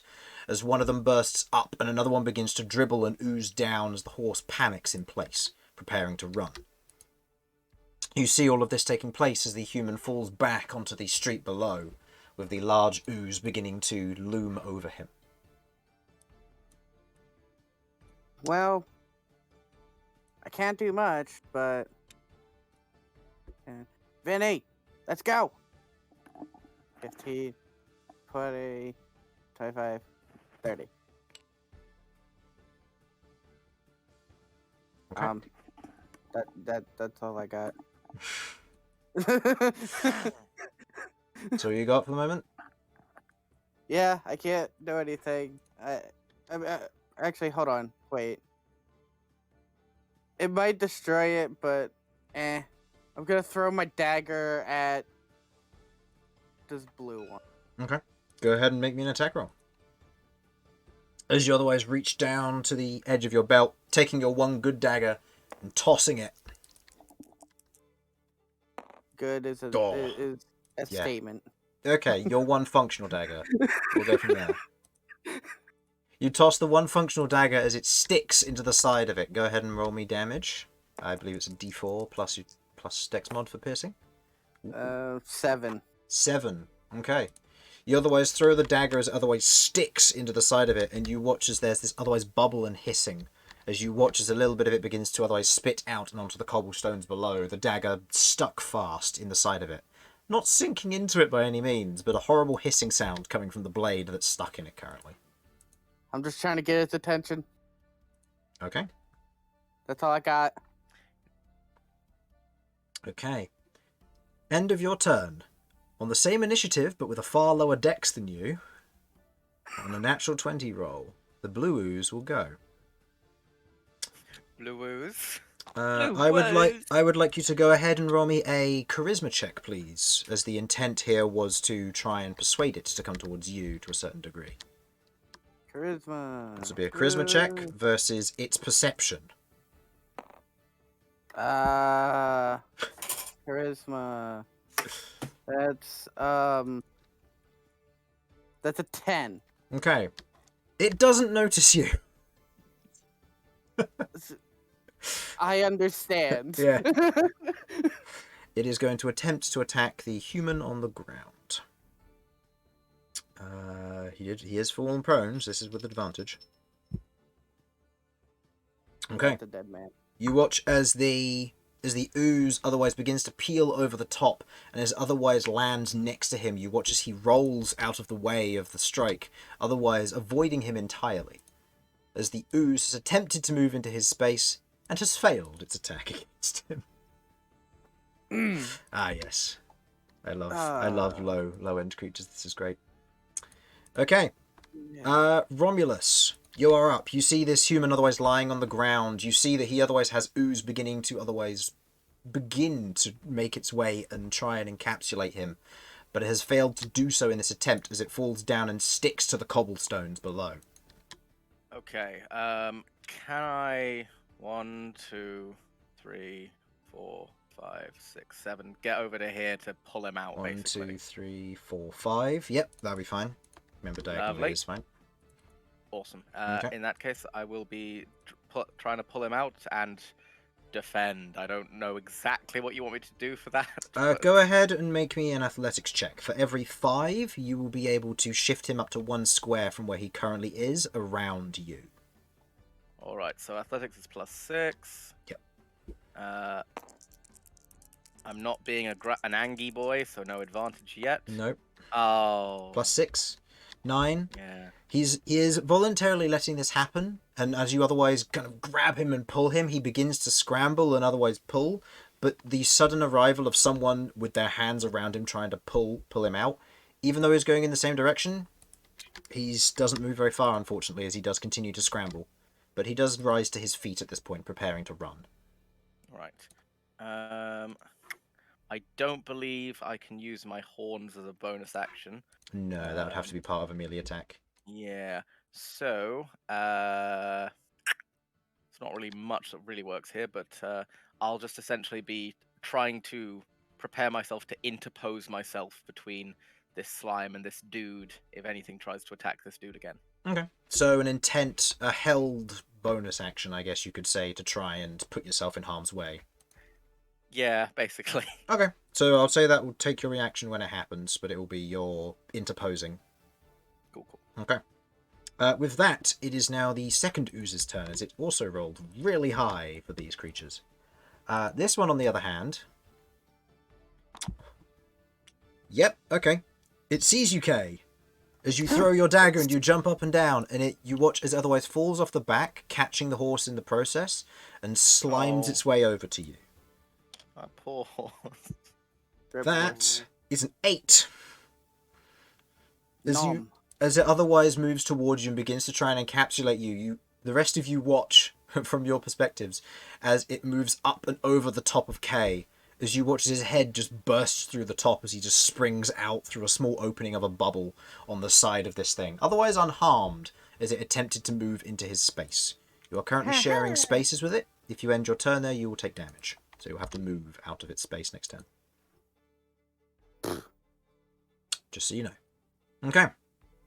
End of its turn. The Plague Knights at this point. These two are going to come down and they're going to begin herding the children away from what is going on. As this one is going to move... Oh, does he care about the soup? Hold on. Yeah, he does. Okay, he's going to go under the table, spending most of his movement to do so. And is going to proceed to cast a Sacred Flame on the corpse ooze that's there. Which fails. Doing Sacred Flame damage. 1 point of radiant damage. Worth it. Alright. Okay. You watch as he stretches out his hand and otherwise pulls up a carrot in the process. As his hand reaches out, you watch as this light flame of kind of a lighter lime green colour begins to expand over the front of it, but not doing much damage, just licking and popping a few bubbles in the process. Kay just watches this and realizes that food can be weapons. Okay. Oh no. Take Tavern Brawl and you can turn a carrot into a d4 damage, same as a dagger. Alright. This one is going to move up and is going to take a swing with his mace. That is a hit, low AC. for 7 points of damage as he swings round with his mace, striking the side of it, the bludgeoning otherwise hitting it and causing a warbling effect over the majority of the ooze, doing a fair amount of damage, but not too much that would otherwise disrupt its form, it would seem. Okay. The Plague Knights who are back here are going to attempt to otherwise prevent the horses from panicking, and fail to do so. So they're going to spend their turn doing that. Okay, Vinny, it is your turn. Actually, no. Sorry. The children at this point. How badly do they panic? Okay, they're just going to run. Do any of them fall over? Because, you know, they might do. Nope. Natural 20. All of them get out. They sprint away. They're free. Brilliant. No child murder. That's unfortunate, says Kay, bursting out of one of these slimes. All right, Vinny, it is your go, and Lloyd and Damien, you will be up next. So get ready, followed by Cat.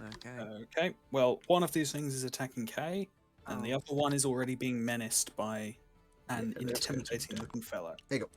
I'm going to. By the way, I'm using this to say who That's turn fine. it is. That's fine. 3, 4 over here. Okay. I'm going to sprint over with a flourish, draw both of my swords as my cape billows up from behind me, and whirl into attack. All right, go ahead. Adjacent to an ally of mine. Mm-hmm. I may use sneak attack if it hits. All right, go ahead. Yep, that is a sneak attack hit. As you otherwise kind of step up and forward, you see Kay burst out of the top of it, and you hold back your strike, getting a good clean swing, but it's a shallow swing. Not doing as much as you would hope, given the lower rolls. Damage. Doing... It's still a 5 damage. Total. 5 damage. Still damage. As you slash through a portion of it, you watch as the slashed portion otherwise hits the ground nearby and becomes inanimate as best as it can be described. More uncongealing and diluting as it hits the ground, separate from its main form. Okay. So small pieces can't seem to survive on their own. Brilliant. I will bonus action then, swing at it with my other sword. Okay, go ahead. Try and carve off another small chunk. Ooh. Natural 1. It is going to spend its reaction to hit you. Or to try and attack you. That is a 16. That does hit. Okay. In this instance, as you otherwise swing forward, carving off a small chunk of it, you go in for a second strike, trying to cut a portion of it. As you do, you watch as a portion of it swings towards you, and in that instance, your hand gets caught as it does an engulfing attack against you. Okay. I was gonna say halfling luck, but then I realized no halfling. No halfling. Yeah, fair. I've made a grave mistake in this campaign. Okay, you take you take 4 points of bludgeoning damage and 1 point of acid damage, and you are currently grappled by it as your hand is now stuck in the side of this ooze. Okay. I do technically, because of this, have to move this into your space to show that, so I will just put K there. No, K is here. No, K is on top. K That's is on fine. it. Yeah, that's fine. Okay, you got the damage from that? It was 5 damage total. 5 damage total, yeah. 1 point of acid, 4 points of bludgeoning. Okay. Okay, as it has otherwise wrapped itself around your arm. Okay, Lloyd and Damian. Is that the end of your turn? Bonus action, movement action? Yep. Yep. Yep. I technically have some more movement, but I'm grappled now. You're grappled now, so unfortunately you can't. Okay, Lloyd and Damien, you two are up next. Decide which one of you wishes to go first. I'll let Lloyd go first, because I've got a suspicion he might demonstrate something else I want to do in a minute.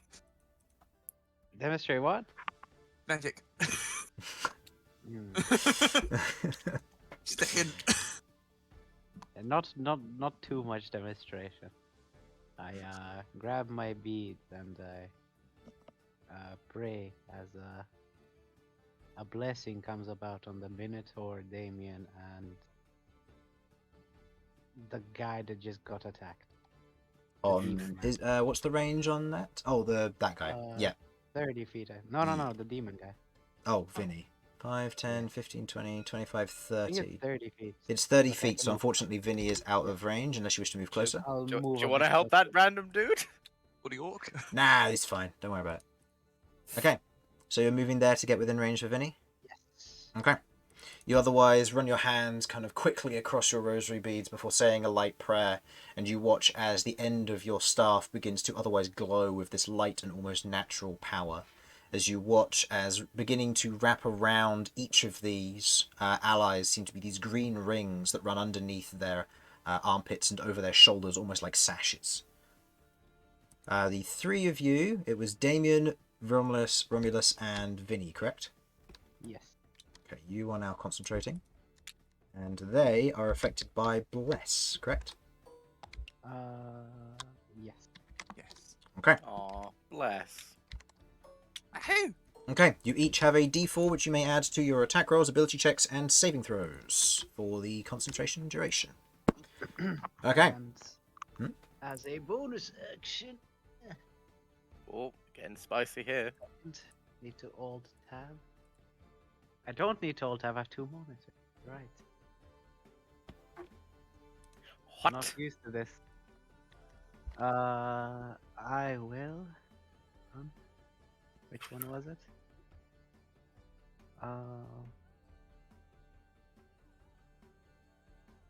I will Omen of Betrayal on the blue one. Okay. What is the range on that? Ooh. 60 foot. 60 foot. Okay. Oh no, 30 foot. Sorry. 30 foot, and that is a what kind of save? Charisma.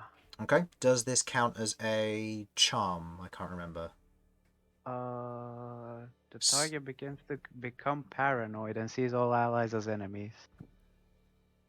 I don't think it counts as Is charm. under your control. No, it's control. No. Okay. Okay. Charisma save? 10. That's a fail. Okay. As So you I are... can use my action to control it on my next turn. Okay. Placing your hands in a triangle on your head, you otherwise watch, or the rest of you watch, as this large, otherwise black and red eye imposes itself on the surface of this blue one as it goes still and slows before slowly pivoting to face this green one. Okay. Do I need to stay within range of Vinny? Nope. You can back away now. I'll back away. Okay, back away. Damien! Never get annoyed. Alright, so I can't attack as a bonus action, can I? That would be a main action. That'll be a main action, yeah. Yeah, okay. In that case, I think I will move... I will move into this space here next to Romulus and the orc. And I will attack it with my this blob with my mace. Okay. With the Omen of Betrayal, does that do anything special when he attacks it? When does it get additional save, is what I'm asking. More accurately. No. It only gets a save on the end of its turn. Okay.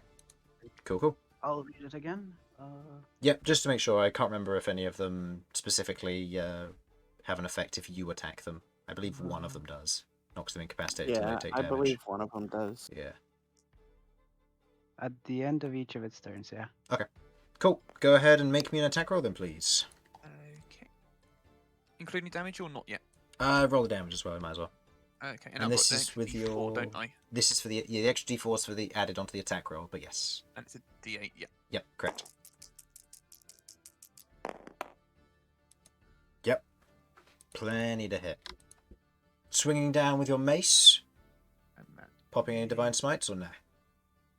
Nope, so that is 5 plus 3 damaging. Okay. Swinging down, you Must be otherwise... 5 plus 3? Plus 3 bludgeoning, yeah. Shouldn't it be 2 plus 3? Oh, yeah, but I got the 3 as well. From Oh, that gets the... added onto the d20 Oh, roll. okay, right, okay, Yeah. so yeah. Yeah, so it 2 makes you plus- more accurate yeah. rather than doing more Yeah, damage. gotcha. Cool. So, 5 points of bludgeoning damage. Okay. Moving up to that, when you take a swing with your mace, as it otherwise collides with the side of it, again causing this large rippling effect across the surface of it, as it otherwise digs into it slightly. Doesn't seem to be worried about you at the moment, though.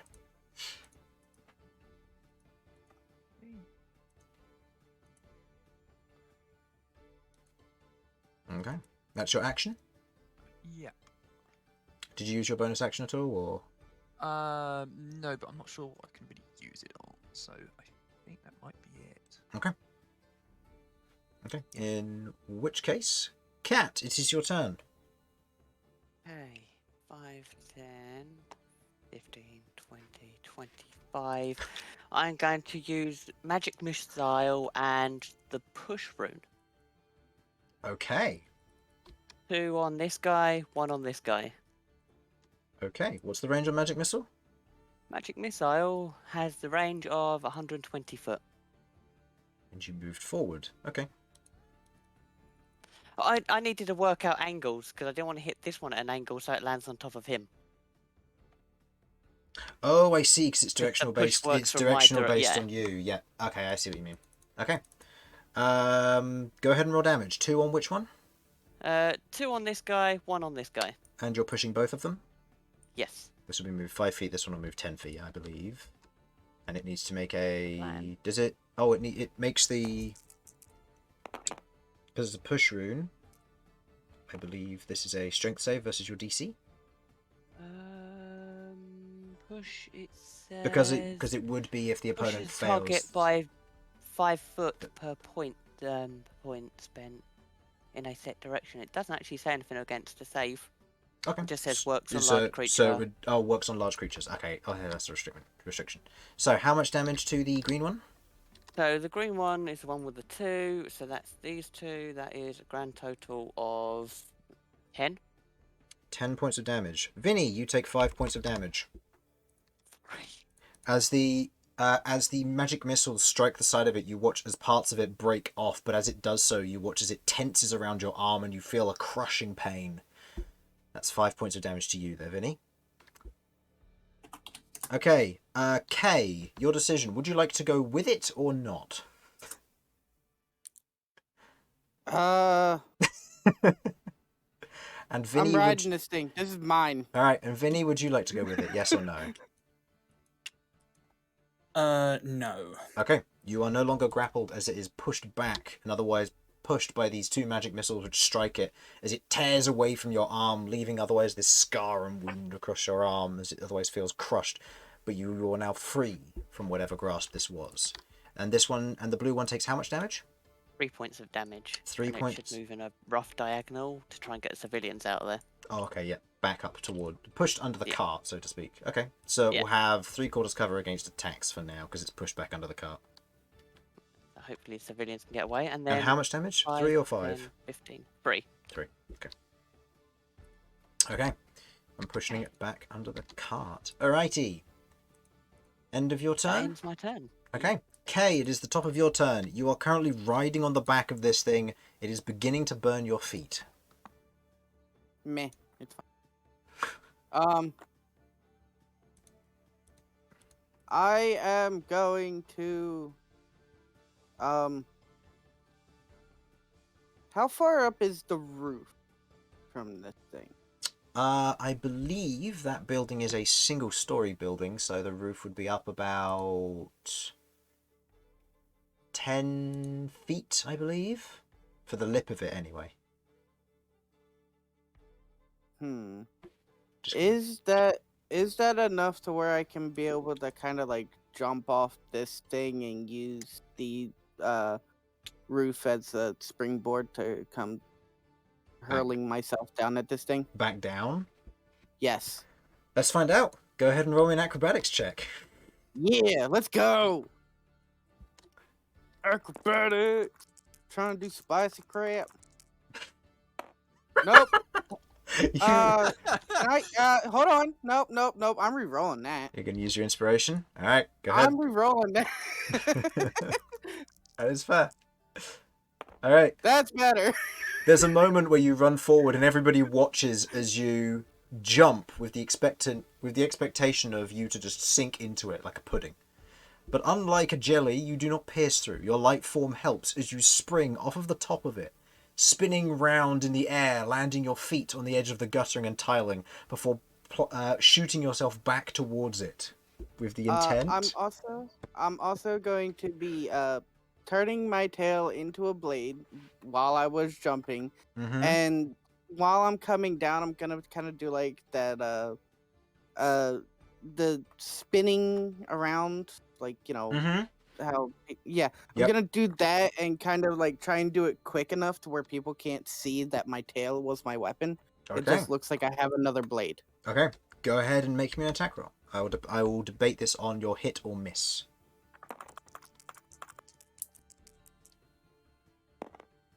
Oh, come on. That was a What? 4. Yep. That was a 4. That was a 4. Total. 10. That hits versus the very slow-moving ooze. As you otherwise springboard off of the top, unfurling your tail, which was your belt, as the edge of it immediately coils into this otherwise skewer stiletto blade. As you otherwise plow towards it, spinning in the air, your tail slices into it for how much damage? 7. 7 points of damage. How much of that is... It would be... 2? It would be... It would be 9, including the 9 poison. including it, poison. Okay. The poison doesn't seem to have as much effect as you had hoped. But it's hard to tell.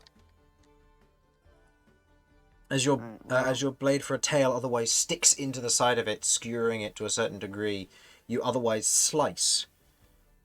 Given that, the rest of you watch as the tiny form tears into it with this almost lightning speed flash of something, of otherwise a hidden weapon as far as you're concerned. Before the tiny form, do you wish to move? I am going to go over here and Okay. use my... Yeah. Okay. Oh. Okay. That's perfect. As you otherwise slice off a good chunk of it, popping it, you watch as the inside kind of lets out this almost gout of something before you watch as it almost condenses back to a slightly smaller form as it is now more significantly injured. And I'm going to bonus action attack. Okay, go ahead and take a swing. Okay. Reaching forward and grabbing the dagger that's otherwise stuck in its form, you swing upwards, tearing the dagger free, doing 3 points of damage, I believe, because you do not add your dex mod for this one. It's actually 5 because of the poison damage, because I don't have my dagger, because the dagger's in the blue one. It's stuck. Oh, the dagger's in the blue one, right. So then it would do 4 points of damage. Okay. Okay. Taking a swing. Okay. Yeah, the dagger's in the blue one. You are very correct there. Okay. End of your turn. It is now this one's turn. It, on its turn, doesn't do anything except to make a charisma saving throw because it is controlled by you. I believe if you do not use your action next turn, it's free, though. No, he can still take his turns normally, I think. Oh, you just tell him to do something But as I an can action just and take then... control of it as an action, yeah. Ah, I see. So he's still an enemy then. But he also sees his allies as enemies. Okay, well, his ally's all the way over there, and he just got punched by a small centaur, effectively. So... Is the ogre not his ally, too? No, his ally is... is this one. Yes. Yep. They're civilians. They didn't Oh, know the that ogre is was also a happening. civilian. Okay, never mind. Oh, yeah. Speaking of... Oh, they were the ones that brought them, Yeah, speaking of which, I actually forgot their turns. They're supposed to go at the same time the children did, so this one would have gone up and run. Moved back probably as best he could, and this one would have run inside. At this point, because I forgot they were supposed to go when the children went. Okay. At least they escaped. Yep, this one moving back is going to... Damian or Romulus? Romulus didn't take a swing. Damian did. Alright, Damian. I took away its food, though. That makes me very angry. Both of you go ahead and roll me a d20. Oh, wow. I don't actually know if I want higher or lower here. If I'm honest. No, you don't. I got a 9. I got a 7. Alright, Romulus, it's coming at you. Hey, Alright, you're welcome. You are a big food source, I guess. that is a 10. No. As it otherwise crawls itself out from underneath the car, a large short section of it otherwise reaches forward to try and grab onto you as you just take a step back and use the base of your Dane axe to just stop it in its tracks, ploughing it into the ground. Okay. Romulus, speaking of which, it's your turn. Well, I'm not. I may have my Dane axe on me, but I'm actually going to be using my maul because reasons. Squishy. Understood. Squishy jam creature reasons. Okay. So I'm going to take that out. And does it look like there's anyone in immediate danger who is a vulnerable civilian? I don't believe so. I don't think I can reasonably see K. The closest thing to vulnerable would probably be either the Tiefling who has been badly burned below you, or the civilian who has just run away behind you and is otherwise trying to back up as best he can. But he is old and fairly slow, but it seems to be more concentrated on you two now. He's running. Cat and Lloyd are there, so that's something. I am going to come round here because I believe that gives me the +2 flanking. Yep, correct. Wunderbar. And I think it's time to... I can't come up with a good line, but if I could, it would be really funny. And I'm going to wail on this thing with my maul, following up with some horns, if possible. Okay. So but that might actually be a really horrible idea. We'll find out. So yep. Got goo in your horn. So is this a reckless attack or? Actually, I will be using. Oh no, we just woke up. I'm not using a rage yet.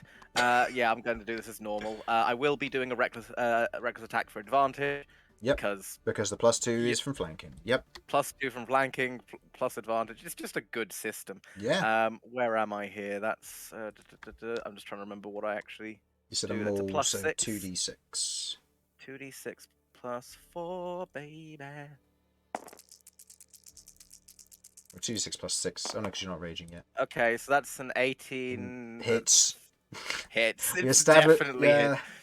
+2 plus that's 26 hits. Hold on, and that's Go. Add more. I got my d4. There you go. Oh. 29 to hit. Yes, that hits the creature with 8 AC. Yes. Like what happens is you see the small come in and then it like at times seems to dilate as it seems to hit it multiple times over. Okay. But yes, that hits. That's 5, 10 plus 4, 14 points of damage. Yep, a nice juicy amount. Okay. Mm-hmm. Okay. As you otherwise take your heavy swing with the maul, otherwise ploughing down into it, otherwise squishing a large portion of it as it is scattered a bit, you note it shrinks in size. All right, Damien, time for you to finish it off as I do the horn thing. Okay. Intend for damage or push? I'm gonna intend for damage.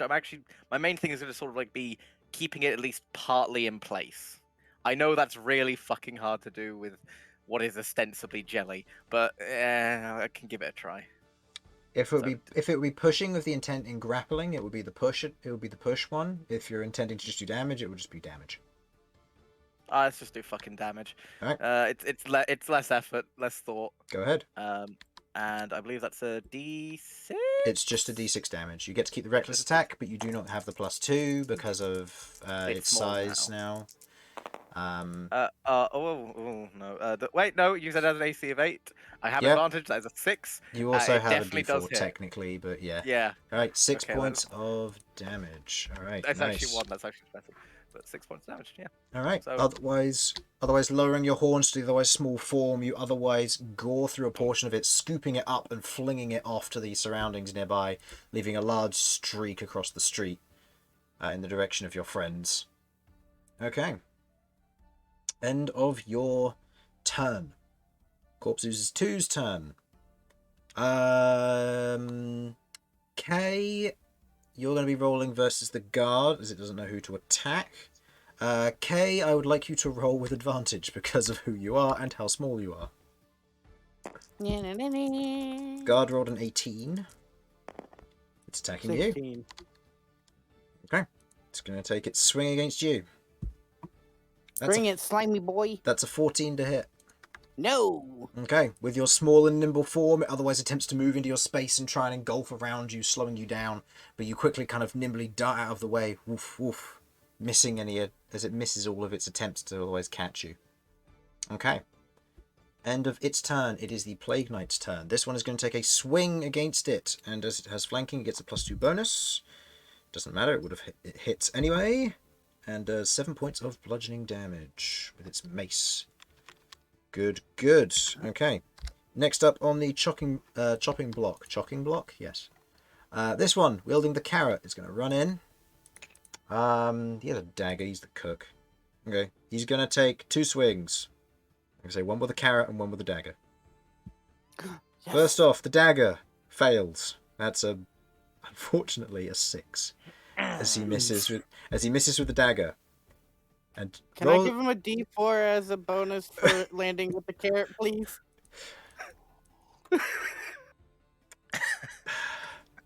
You know what? He rolled. Technically, he's not proficient in improvised weapons, but I'll say for this, seeing the carrot and with the distraction, I'll say as your reaction, you give him that extra 1 that he needs to hit with the carrot, doing 3 points of damage, stabbing with a carrot.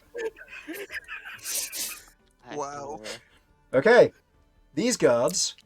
This one's going to move up and prepare to cast Sacred Flame. This one is going to. This one is actually going to keep an eye out and begin to try and make sure there's no other issues going on around here. Okay, perception check wise, he's fine. Dex save for the one over there. The slime got a natural 20. As the flame comes in, the gourd form of it catches fire and is scattered and begins to burn across the street, otherwise unaffected. The children are no longer in combat. Vinny, you are up. Your arm burns and throbs, but you just watched a guard stab a slime with a carrot. And you heard Kay cheering. Okay. I really don't need flanking. I can only miss on a nat 1. Out of interest, how much overhang is there? Is this a? This is an overhang. Is yeah. space you can stand on? So that's a space you can stand on. Yeah, it's spaces where it's more full. You'd find it difficult. Okay. Right. I will reach in here. I will duck in here then, and where it's recoiling from its carrot wound, I will try and swing at whichever part is bulkiest and do as much damage as possible. All right, go ahead and roll me an attack roll. That hits. Oh! Okay. I guess I don't need the D4. Okay. That is +3, so 15. 15 points of damage. As you take a step in, seeing the carrot wound, you pierce your scimitar straight into it and tear upwards as you watch as it parts into 2 equal forms. As it looks about attempting to reform into one, but fails to do so, as it turns to sludge on the ground. Freaking carrot wound. Beautiful. My guard just lifts up the carrot. Who knew, right? Who knew? So, okay. If you guys see, I was just gonna say, if you guys see Kay carrying around carrots on his belt from now on, don't question it.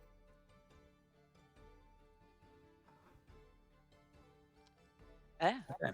Well, off of the momentum of the upward pull, I'm going to turn on one heel and run back the other way. Okay. 2 spaces getting in, so that's all of my movement. And then I'm going to bonus action attack this one. Just a simple downward diagonal swing so as to not hit the large man. Yep. It's all attack rolls that get the D4, right? All attack rolls that get the D4, correct, from Bliss. Beautiful.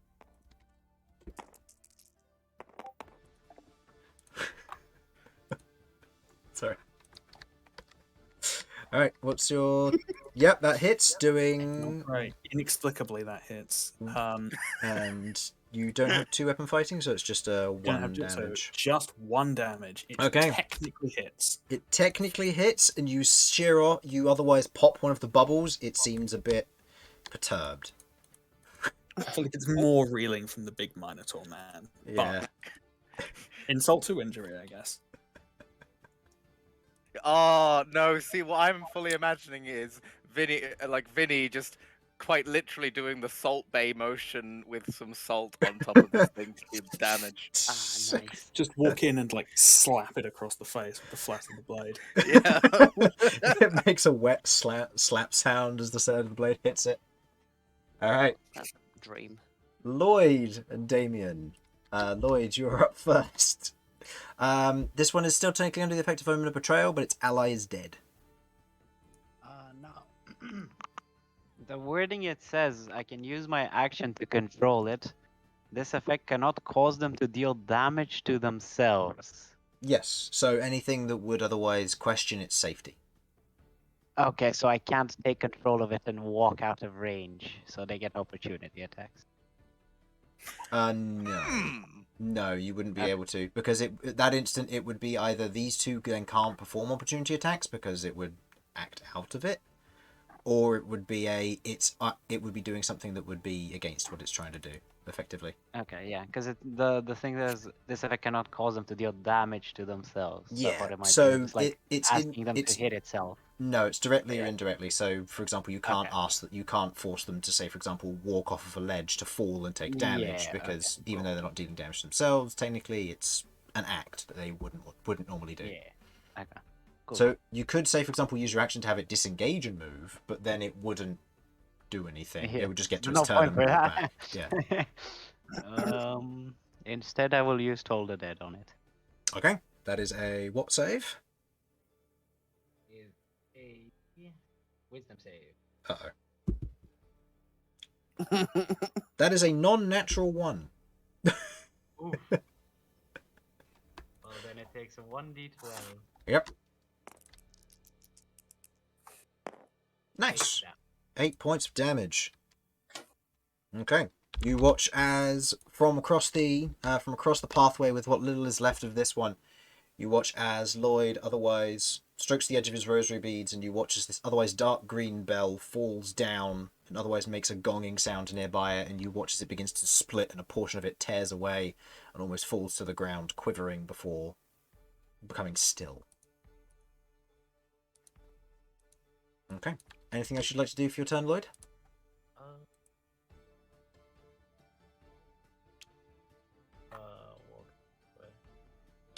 Okay. See if this guy that ran over here is okay.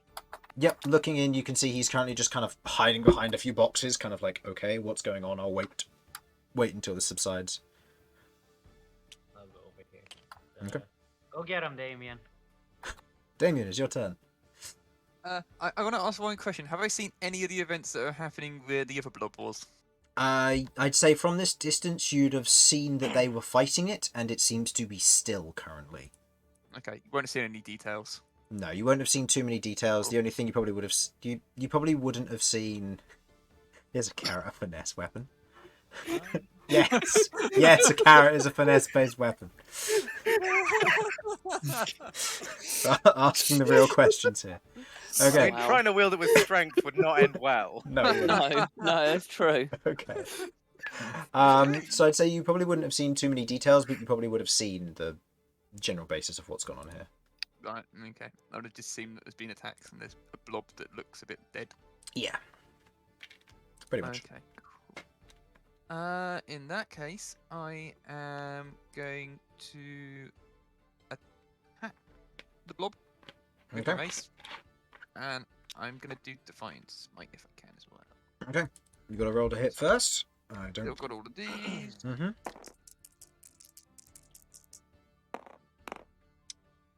That, I believe, is still a hit. Versus this thing's AC. Yep, that hits. So that will be doing 5 damage currently. Yes. Yes. Yep. Are you going to Divine Smite or just let it lie? Yes. Okay. What have I got to do to do it? Good question. Wait, so is that you are Divine Smiting? Yeah, I am, yeah. Oh, it's just an extra 2d8 damage. Extra 2d8. 2d8, yes, Yep. because this would Like roll this would expend 2 of your spell points. Yeah, okay. Are you sure this thing doesn't count as undead? Nope, it's not Because undead. That's an it's extra gonna be real dead very soon. Okay, 12 damage, I think. okay, 12 damage. No, 15 damage. 15, yeah, of course. Yeah, okay. As you otherwise kind of stand over it, taking a step forward with your mace, you swing down. You watch as the mace otherwise bursts with this otherwise divine energy as it hits it and splatters it across the street. It is still and dead. The threat seems to have passed.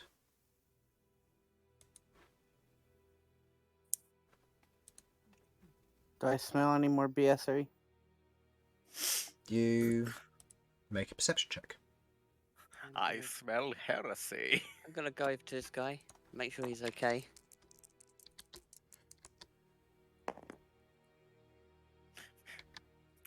I believe Maybe what Sudz just rolled was a no. Let's see. Perception. I mean, it's a 7. Mm. Oh. It could do something.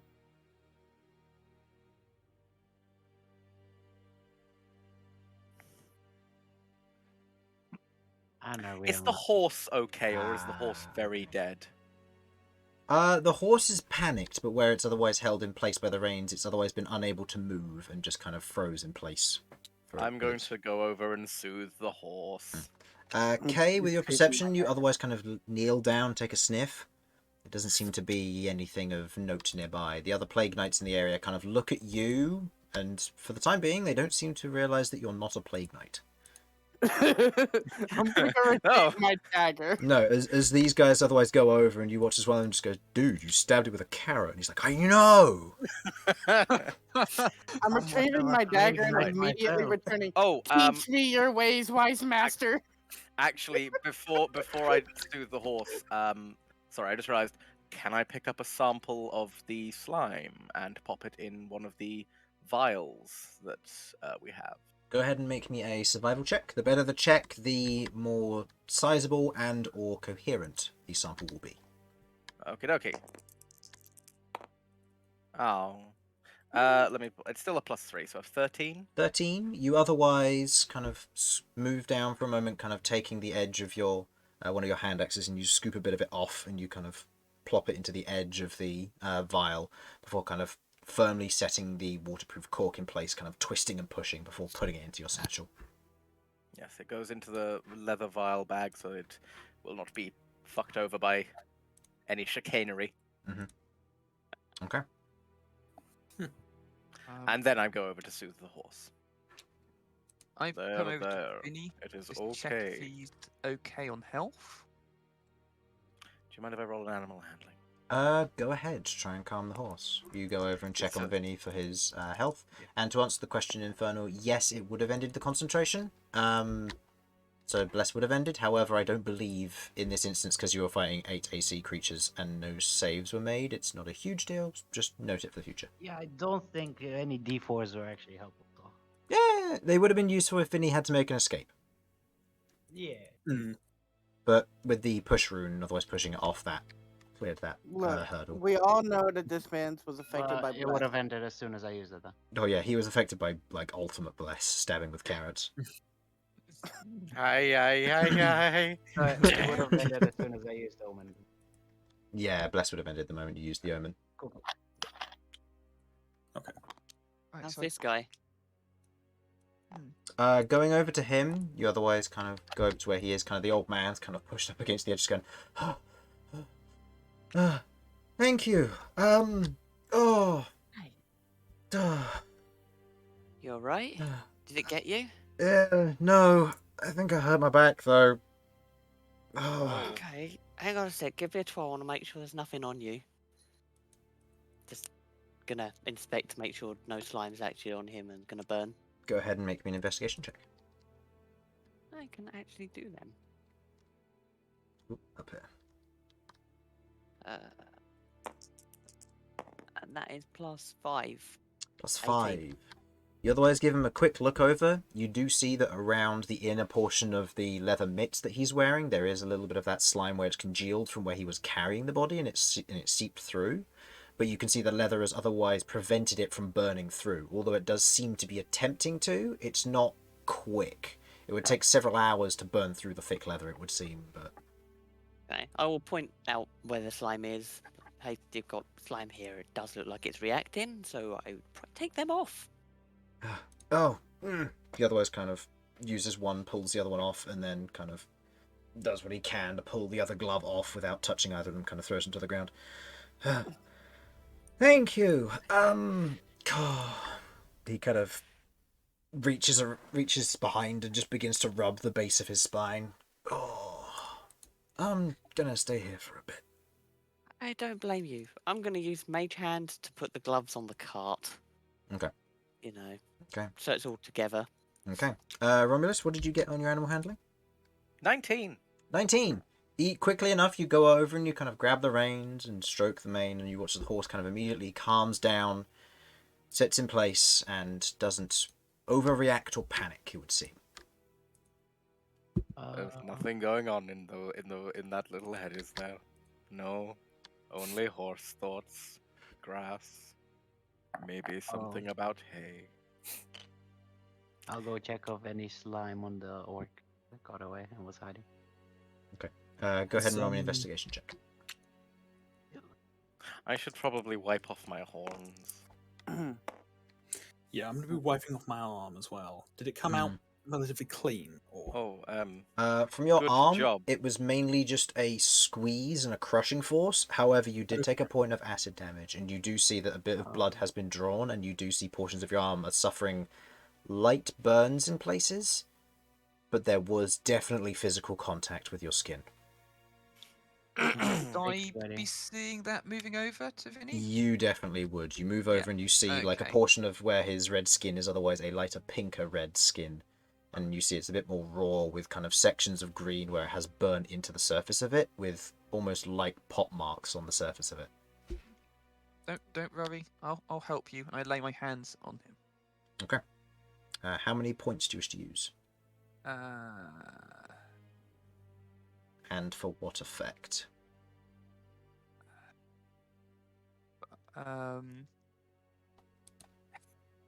Good question. It would be one point per point of healing you wish to put there. Or alternatively, it will be 5 if you wish to cure a disease or poison. Probably. Sort of kind of cure whatever's going on with his arm. Okay. So expend 5 points. As you otherwise place your hand on the surface of Vinny's arm, Vinny, you kind of feel this sudden pain and tingle before you watch as kind of tiny green droplets pull out, and you watch as they just run off the surface of your skin and burn as they hit the ground. Oh, thank you for that. That could have gotten nasty. Well done back there, by the way. You fought well. Oh, look at Vinny. I haven't actually met you, but I heard that these things envelop and kill, so I had to get that off of you. Sorry if it hurt. Really sorry. No, it's fine. I got my own back at it, so. Okay, as long as you're alright. Yeah, I'll be fine. It's painful, but for a moment, his voice takes on a slight incantation of more force of personality. I've been through worse. I'll be fine, I say as I cast Healing Word on myself. Okay, go ahead and roll for that. I got a fake 20 on my investigation. A fake 20? You otherwise go over, you see that he otherwise doesn't have any green mass on the surface of his mitts or his garbs. Doesn't seem to be any on him. He seems to be fairly safe where he was carrying the body by the other end. He doesn't seem to have caught the majority of it from what happened. He also doesn't seem to be injured at all where he was on the ground, so he didn't fall off the back of the cart. But he does seem to be panicked or slightly stressed. Okay. That was 6 healing, by the way. Okay, excellent. So give yourself the 6 points of healing. Okay. I'm just chilling here. Oh, yeah. Yeah, I'm just chilling here. Okay. I'm admiring the master of carrot. The master of carrot. Yep. He goes back. He puts the carrot down for a moment. As these two kind of move over and they begin burning the body hit or the slime there, kind of using sacred flame over and over and burning away portions of it as it bubbles and boils, giving off kind of this dark green black smoke that begins to rise and dissipate into the air around. The one with the carrot kind of looks at the carrot for a moment and just kind of slides it in his belt.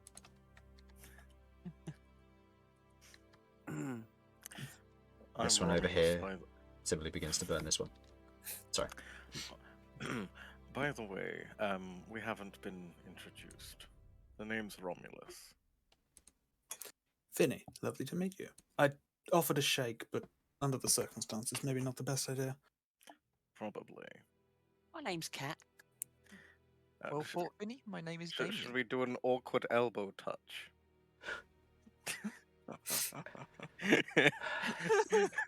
Look, quarantine campaign. I had to. No, that's fair. That's fair. I'll give it to you. Oh, please, and buy me dinner first. Oh. Well, Anyway, I'm fortunate that we ran into you. I mean, we could buy dinner. But it's a bit early.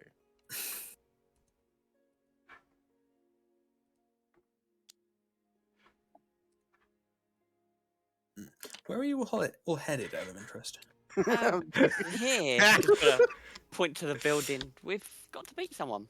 Well, me and Romulus, anyway.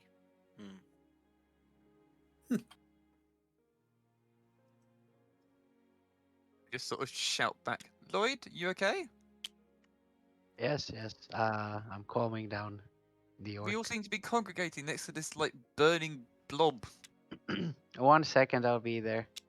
Yeah. I attempt to calm down the orc and Oh, hello there. bring him to the guards. Yeah. Okay. He otherwise comes out with you.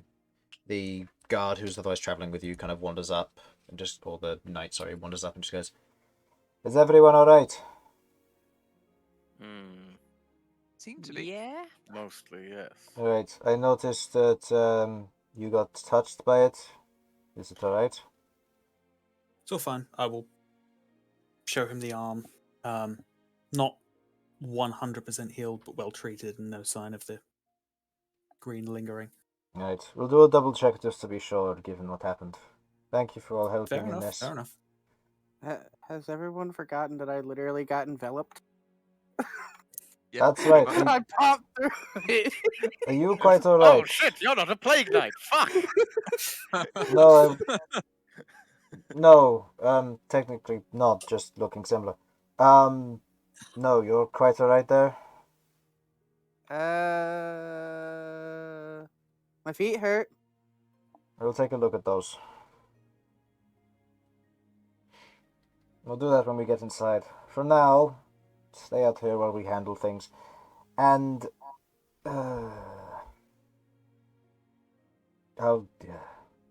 right. You be as you were. I'll be back in a minute. He wanders off. Bye, friend. Oh, everyone, this is Kay. Nice to meet you, Kay. Hi, Kay. Kay's gonna go look at Cat. Never seen one like you before. Okay. I've never seen someone like you before either. No. Oh, I've seen one of you, pointing at Romulus. Yep. I assure you, no one is like me. After all, I am me. And no one else is, to my knowledge. Yeah, you're very correct. You are Romulus, and Romulus is you. And me, I am Cat. I'm gonna try and shake Kay's hand. Whatever. Okay. Oh, I'll just hand it out anyway. Okay. You kind of stretch down, kind of stretching out your hand, and a otherwise leather mitt kind of wraps around yours. I assume you shake her hand, okay? Yeah, he's still trying to understand what this whole handshaking thing's about, but... Yeah. It's awkward, but Hand is shaken. Hand is shooketh. Yep.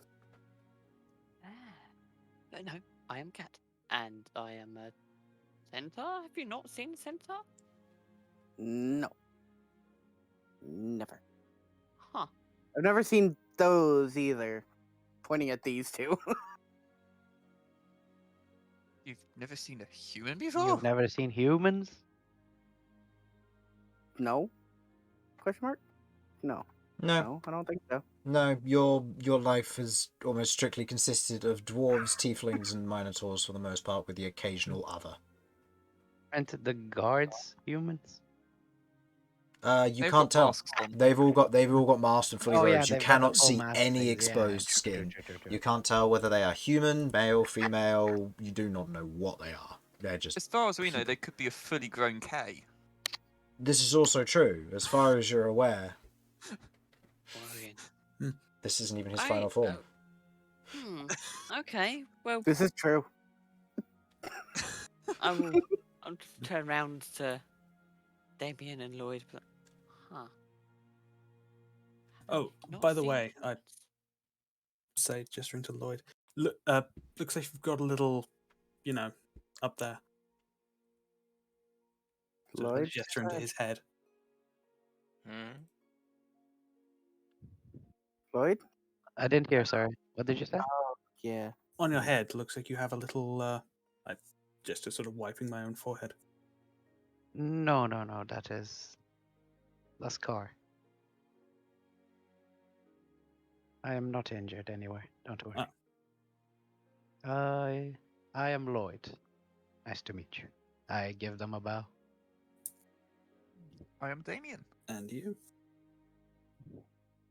Vinny. Vinny, Pleasure meeting you. I'm hungry. Hungry? Oh, I might be able to help you. Hang on. Just gonna, say Cheney is gonna reach into the bag. Can you grab the cheese? Pull out a bit of cheese. As you're otherwise standing there next to the centaur, you watch as she moves her hand, and you watch as this chain animates and moves, and there's this sudden piercing pain at the side of your head. I'm out. I guess he doesn't like cheese. Okay, at seeing Kay recoil, I will back off with him as well. What is that? Gesturing to the chain. That's Cychania. She's my friend.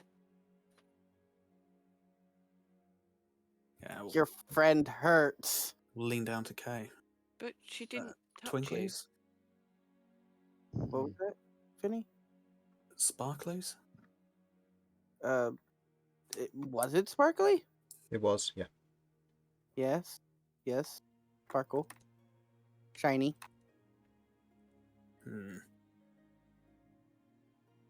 Doesn't seem like it's trying to hurt you. When it moved, it hurt head. Like being stabbed. You hear a muffled sneeze from underneath Kay's mask. I don't know where that came from. Okay, I will kneel down and put a hand on his shoulder. You okay? Yeah, just not going near that one. At this point, I'm probably gonna have a bit of cheese in my hand. But I have cheese. You said you were hungry. All right. Okay. I take the cheese and pass it over. There. Solved. I am not going back over here. There's food, but it is not worth it. Okay. You take the cheese and pass it to Kay. You watch as there's a momentary turn, cloak flourished upwards, as you hear a munching sound from inside before the cloak comes back down and the cheese is gone. Nice. Yummy. Very good.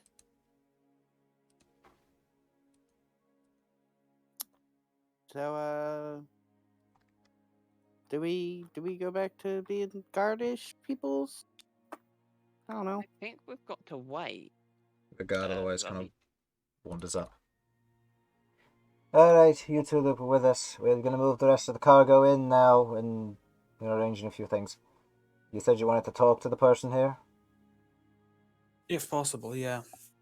Alright, I can get you in and get you talking to the abbess, and she'll get you an audience with the head abbot as you asked for. What about the rest of you? Are you moving on, or do you need an escort out of here? What's going on? We're here to see Alistair, me and No, Romulus. we're here to see Professor Janus. Who? Who? Professor Janus.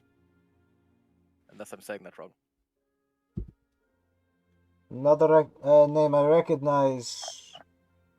I mean, there is a professor inside, but I don't know if that's his name. I can ask if you'd like. Go for it. We're here to see a Professor Janus. You might as well come with if you're heading in, but what about you two? Was this professor sent from the capital? I don't know. I've been here a few weeks. Fair enough. We are here to. We were told by a fellow plague knight yesterday to report to the abbots. We bought one of these things yesterday. Oh, you're the ones in the attack. All right. Yeah. Yeah. You might as well come in then. Might as well have you all handled at once. To clarify, Professor Janus is the person we're looking for, right? I'm not going crazy. No, you're not going crazy. I'm just the guard rod low. Okay. Cool. I'm just here like, wait, shit. Did I get it wrong? Nope. Okay. Okay. Heading inside with him. I'm swiping a carrot, by the way. Okay, go ahead and roll me a sleight of hand check. Whoops, accidentally deleted someone. Is Who my did I just character going to delete? notice this? Vinny. We'll find out. It's this versus passive perception, so we'll see. Sleight of hand. That is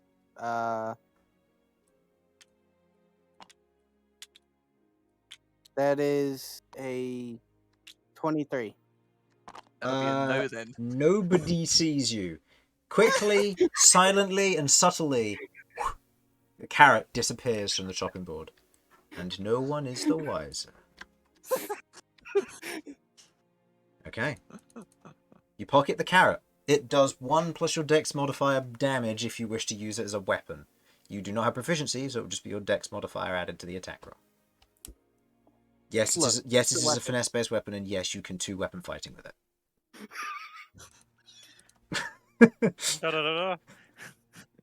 Just comes in dual-wielding carrots.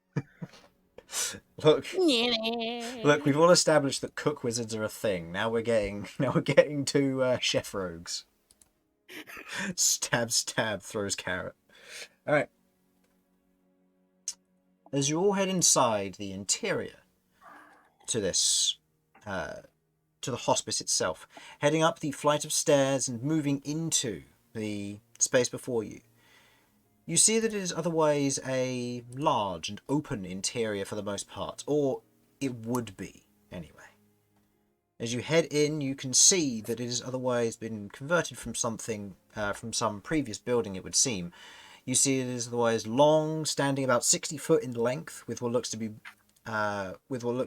the 2 wings to the right and the left of it that are otherwise more enclosed compared to the actual hospice itself. Partially raised off of the ground with the storage yard underneath, you head into this open space where it's an open floor plan filled with beds covered with individuals. You see the individuals, they all seem to be alive and most of them groaning, with a large portion of them tied down. You can see a large number of them seem to have these almost dark red, yellow and green sores and almost boils or rash covering bits of their shoulders, their arms, their knees and their feet. As they otherwise kind of sit there, some of them wrapped up with rope to be held down, as some of them are kind of almost out of their mind to a certain degree. Slightly writhing and biting and kind of just lightly humming and saying things to themselves, and a few of them not necessarily screaming, but trying to. Others you can see are less afflicted, off to one side, currently having what looks to be sets of bandages and balms and other forms of medical attention being applied to joints, as you can see two individuals moving around this chamber. One of whom, as you look over, quickly get her description real quick. One of them seems to be a young and an early adulthood female green tiefling, short stumpy horns, and instead of a head of hair, she has what looks to be 4 large strands of what look to be almost tendrils or skin, with small bone hooks at the end of each strand. Despite this appearance, that is otherwise unpleasant, it seems to be relatively well kept, and you see that she seems to be a generally gentle individual, with 2 stud earrings, 1 in each ear, and what looks to be a simple tucked-in white shirt and brown woolen jumper, while also wearing an apron across the front and leather mitts to go with, as she's going around and applying various balms and salves and medication to these particular individuals who seem to be afflicted, who all look to be townsfolk in some regard. Another of whom looks to be in her later 30s, a female human of what looks to be a typical abbess attire for those who would recognise it, the white undergarment and the black overalls, and a number of metallic rings that hang from her belt. She otherwise has dark brown hair that is cut to just above her ear length, with no other standing out features bar a small scar that extends from her left side, from the left side of her lower lip. As you otherwise kind of move into the space, the guard steps forward, kind of keeping his head down, or not the guard, the Plague Knight steps forward, keeping his head down to a certain point, and kind of quickly steps forward through the area within, before he otherwise reaches what looks to be the older of these 2 women who are going around and helping out here.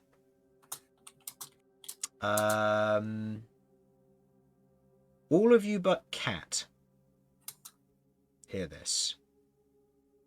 As Cat, you are distracted looking around and seeing all of these individuals who are very ill in this particular scenario. No, that's fair. As the rest of you are otherwise kind of standing off to one side, you watch as the Plague Knight goes over. Abbess Tracy, these are the individuals that I spoke of. They're the ones who wanted to speak to you and Head Abbot. If they're looking for beds, you're going to have to send them elsewhere. I already told you this. If they're looking to speak to me in some other manner, then arrange an appointment. We're very busy at the moment. It's not really doable. These individuals, they've kind of come a long way. They helped out with 2 oozes that attacked your 2 corpsemen. You watch as she otherwise looks over towards the 2 of you, or the 6 of you rather, and strides over to you all. And you must be the individuals who helped outside? Aye. That would be us. Indeed. Yeah. Right. I thank you for the help. I thank you for helping the 2 of them, keeping them safe. But we're very busy at the moment. We're very overworked and overbeared, as you can tell. If you're looking for any medical attention, I'm going to ask that you come back another time, or ask that the knights look you over. I can't help you in any other way, I'm afraid. I just want to know if there's a Professor Janus here. There is. He's currently very busy. Do you have an appointment with him, or...? Yes. Cataloguers. Of course. Come at a time like this. Of course you would. We're here to help. Are you all catalogers, or...? No, just us 2. Us 2. I point at us. You're a Knight of Pallune. You here to help? I am here.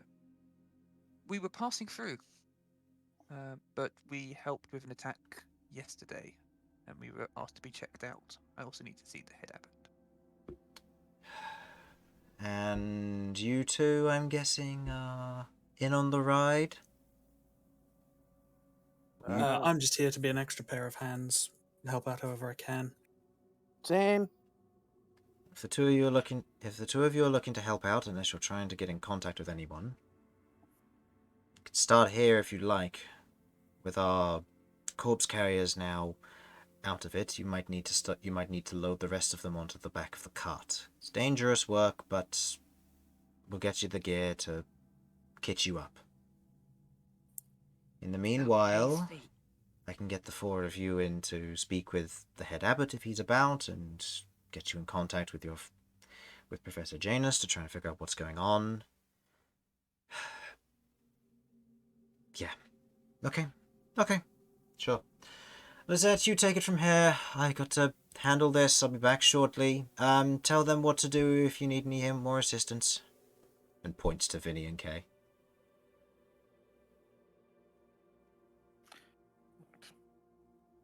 So, Kat, presumably we're going to try and help out after we've talked to the professor, right? Most certainly, but I'm not touching bodies. I no. Really, it's very simple. I mean, And they're you're just... banned from touching bodies.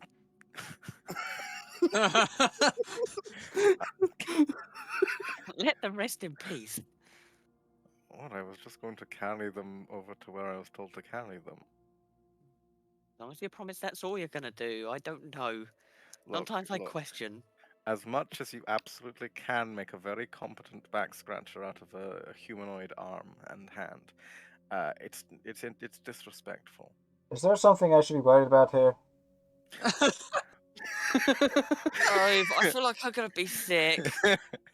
No. You see, I make. All right, I'm a you hunter. two I make things on my own. move along. Get going to a Here's conversation. my hairbrush made out of a hedgehog. Let's go. That's too much. I'm tempted to take away inspiration because I like hedgehogs. Look, it died naturally. I wanted to make sure it was put to good use. I'm literally just gonna walk up, grab Romulus's hand, and just walk pull him along. Yep. Well, I'm going to finger quotes pull because come on, with my strength. That's fair. I don't resist at all. Yeah. In fact, I assist. Oh, good. I need it. You two. Kay, Vinny, was it? Yes. You're more of the fighting sort. If they end up being tasked to hunt down whatever these things are doing around here and find the source, if you head in with them, I can cover you for now, and then you can help out with the bombs and the medical side of things and carrying whatnot afterwards. You're more of the fighting sort. You've already said that. You're guardsmen, as far as we're concerned, so if you head in with them, maybe you'll pick up a few things. Maybe there's something more you can do. Sounds good to me. You both seem skilled with the blade, so... That's certainly true. Vinny. She meant... Oh, yes? Make sure you get Kay's feet checked. I'll be fine. I'll be fine. Okay. She mentioned something about getting us kitted out? I believe that's for carrying the bodies. That was for carrying the bodies, yes. Leather mitts and an apron for carrying the bodies out. Yeah, I'll have a word with the volunteers, see if they're going to be sent home early or whatever, but we'll see. For now, head in and have a conversation. You say what you need to say, and we'll meet up afterwards. Thank you for out there. No worries, no worries. Okay. Tracy otherwise looks back at the rest of you, Cat dragging Romulus as best she can with Damian, Lloyd, Vinny, and Kay. You all following? Yeah. Yeah, sure. Okay. Yep. All following this abbess. You otherwise travel past this main room and what looks to be kind of thick leather strips have been otherwise hanging across a doorway. She pushes them aside and otherwise enters into what looks to be some form of makeshift kitchen before pushing past again, going up to a door and kind of just lightly knocking on the door itself. Head Abbot, we've got people here to see you. She opens the door and all of you see before you the current scene. you see a fairly small and enclosed room. A large table in the centre, which looks not old and rickety, but it's not in the best condition. You can see that there is a map otherwise lying over the top that otherwise has the entire city in question shown. And you can see what looks to be off to one side a desk where an individual, kind of a older humanoid of an older humanoid lineage, otherwise sits over to one side and is currently writing a few things down. Actually, just got to make sure that he is human, because I forgot I don't have his description in here. If it's the head abbot that I know, yes. The head abbot is human. He's at the main desk. I'm just checking Janice's lineage. I completely forgot that I actually needed to double check his versus everybody else's.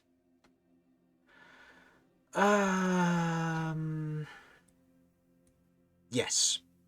Yeah, and you see what looks to be an older individual currently wearing glasses, currently sat down writing a few things, and standing opposite the desk from him, you see what looks to be a bright orange male dragonborn. 2 large horns that point backwards, following the line of his snout, while smaller spikes protrude from his spine. His features are somewhat damaged, with several scales marked or pulled free by large clawed scars or striations across his chest. He wears what looks to be a long leather overcoat and white shirt and tie, as well as dark leather trousers, as he otherwise kind of turns and looks as this troop is entered in. And you see standing by the table what looks to be a later 50s elderly male human with a thinning silver hair, a set of spectacles and rosary beads, on which both hang small metallic iconography. Upon which hang both small metallic iconography as well as the nails. His attire is the same as that of an abbot, with the white undergarments and black overalls, as well as the traditional leather belt. However, he has what looks to be wrapped around his wrists what look to be cuff bindings, what would be mistaken for prisoners' bindings in certain degrees, but without the chain connecting the two of them. Manacles. There we go. And you can see that they are of a gold decoration. Those of you familiar with the Order of Abbots, which I believe is just Damian, this is a recognition of him being a teacher. Okay. He is the one in charge, so to speak. To clarify, am I there or not? Yeah, you're there. Okay. Yeah. Would I get from what the other abbess said that this is the same as the gold thing, in sort of like it denotes something? It's not a denotion of skill, it is a denotion of rank. The cuff, anyway. Right. Gotcha. Oh, what? Okay, what is going on, Tracy? These individuals, they helped outside, there was another ooze attack, and these individuals are offering their assistance and help. There's a Knight of Pallune who's here, the supplies have arrived with the other 2, and then these 2 are from the Cataloguers Guild looking to speak to Janice. Right, it's a bit of a meeting. Who would like to begin, I guess? Anyone? Okay, we'll just go sit in a corner and wait his turn because he wants to go last. Okay. Well, I guess we were here for the catalogue and stuff, so might as well get this done. Right, Find out the information. We're here. I've gestured to myself and Cat, are here on behalf of the Cataloguers Guild, and our intention was to meet with Professor Janus and see what we can do to assist in this situation, whilst also doing what we can, what we must as catalogers. The individual to one, the kind of mid-40s, black hair, slicked back, kind of the more professional attire, human off to one side behind the desk with the Dragonborn opposite him, kind of goes, that would be for me. You said you're from the Cataloguers Guild, so you must be working with Alistair here? Yes. Right. Well, if you're looking to do various things, believe, Alistair, you'll be able to inform them on the exact details on what needs to be taken care of, or am I to assist in this matter? I mean, you know the notes as well as I do. Dragonborn turns. I'll take care of them. Not worry. You hunter and other hunter. Smaller hunter. Yes? Yeah, no. I can't remember what my role was, and I can't find my note on it. I do more the paperworky side of stuff. Explorer I don't write very well. type, yes? Mm-hmm. Right. Yes. Keep records. Okay. Looking for the exact term? I'm trying to find it. I'm looking for all of these flipping notebooks. Ecologist. That's the one. Yep. If you're looking for thing to do, we trying to locate place of origin Okay. of ooze things. You watch as he kind of taps a jar on top of the desk. The jar has what looks to be a little bit of what looks to be green sediment in the bottom of it. Right. For example. Can't find home of things. It's coming from all over. And he gestures to the map in the middle on the big table. Okay. All right. Then we're gonna need some information. I.e., the first person that contracted this, and the location of the first few attacks. Maybe we can triangulate from that. Oh, he looks over to the professor, who goes, I'll get that all sorted for you. Yes, I can get those documents all prepared up for you to examine, or alternatively, the abbot, I believe, is the one handling the medical records. If he knows them just offhand, I'm not sure. The head abbot kind of looks around. At this point, are you all together or are you separate? I'm having a hard time. You're all a very mixed bag. The only ordinary one is you, points at Damien. No offense, but separate, but we've been dragged into this together somehow. All right, well so... that feels a little racially charged, no, but We've arrived in I separate get pairs. right. Well, I have arrived with my fellow human. The Tiefling and Kay have a pair, and then you already know. My guardian. we came separately and happened to meet up due to the situation outside. right. Well, from what I know, if you're all looking to help in your own way, as the professor and as Alistair said, we're trying to pinpoint the location of the slime attacks. We don't entirely know if they are the cause of the disease. They seem to pass it on, but it doesn't link with the initial contraction of what has happened. There were no sightings of what happened. The creatures wouldn't have passed on the disease naturally. The ones who first contracted this were children. That's what's confusing. 8 of them in all. 7 of them passed away. We weren't prepared for the initial outbreak. They contracted it from what we understand from outside the city, and they came in, and it spread like wildfire, and then these creatures started popping up a few weeks later. It's only recently they've been getting worse and worse. Did that one child that did survive say where they went? I haven't spoken to them. Their family's been mourning, and from what I understand, she lost her brother, and as well as a lot of their friends at the time. I can have Lizette take you to their home if you want to ask, but be careful. They are still a family in mourning. It's true. It would be very helpful if we could.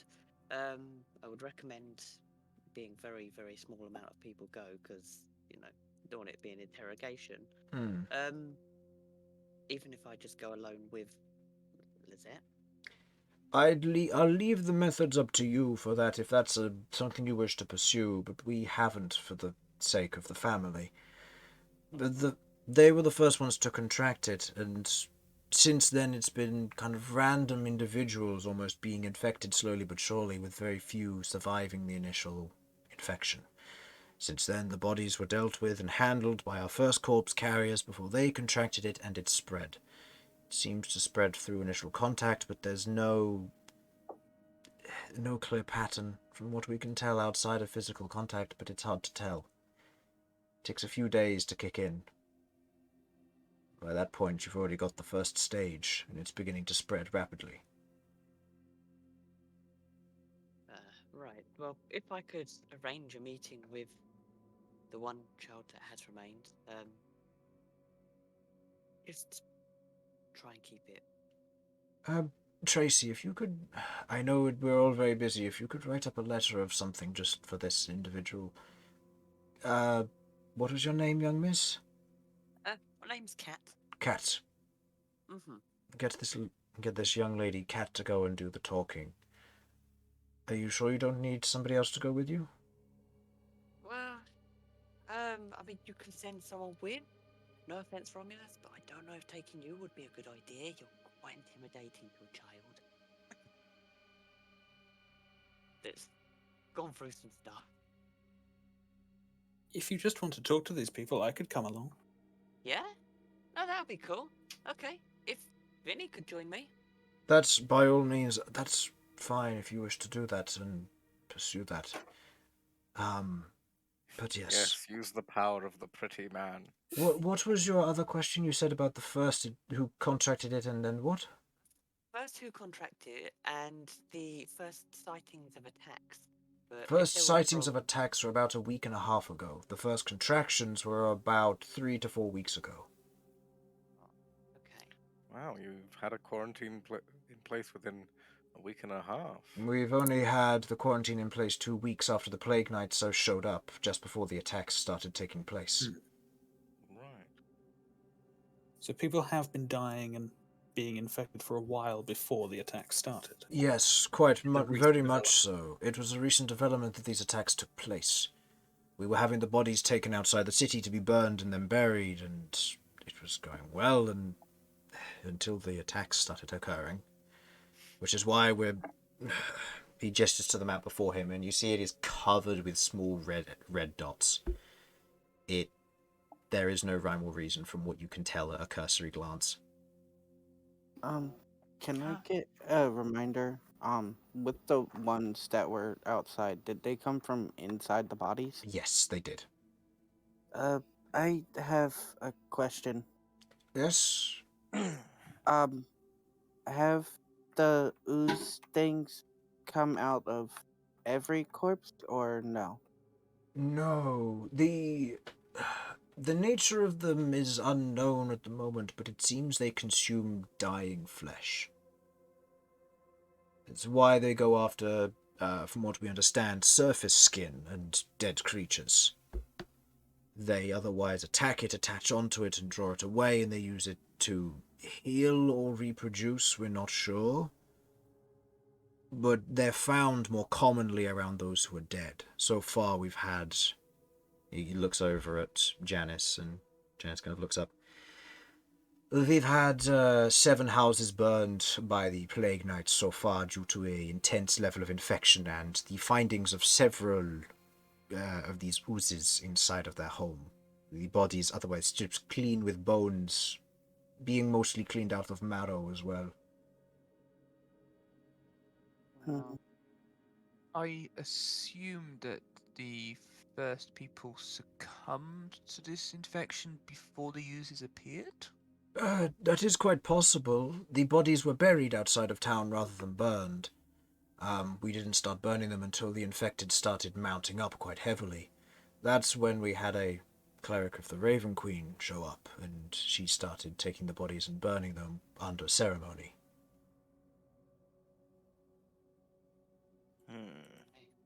Who now? Cleric of the Raven Queen. She's outside of town in a small crypt. You can find it to the southwest of town. It's not far from here. She's okay.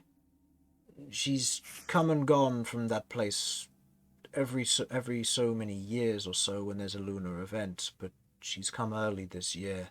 Said that she sensed something was wrong and started helping with the dead. Meanwhile, Kay's over here wondering what a Raven Queen is. Right. I mean, I don't know if it might be an idea to potentially go back. Did you say it was from an alley? Looking at Damian and Lloyd. That you got attacked from? Yes, that's what we got attacked from. You could have a look there. I'm just wondering if there was any access ways, like a sewer or hold or something where they're coming from, potentially. Suppose it's worth a check. True. You watch as Janice kind of goes, as there's no sewer in the city that's functioning anymore. It's since the use of the convenience crystals, thanks to Lord Bevots's donations as of late. Well, not as of late. Over the years, we have done away with the sewer system entirely. From what I have gathered from all of this, I don't know the entire extent of the details, but there's an old sewer in place, but it's not in use. If that's any helpful information. Okay, if it's not in use, then potentially there could be things down there and not being flushed out. Has anyone investigated it in recent times?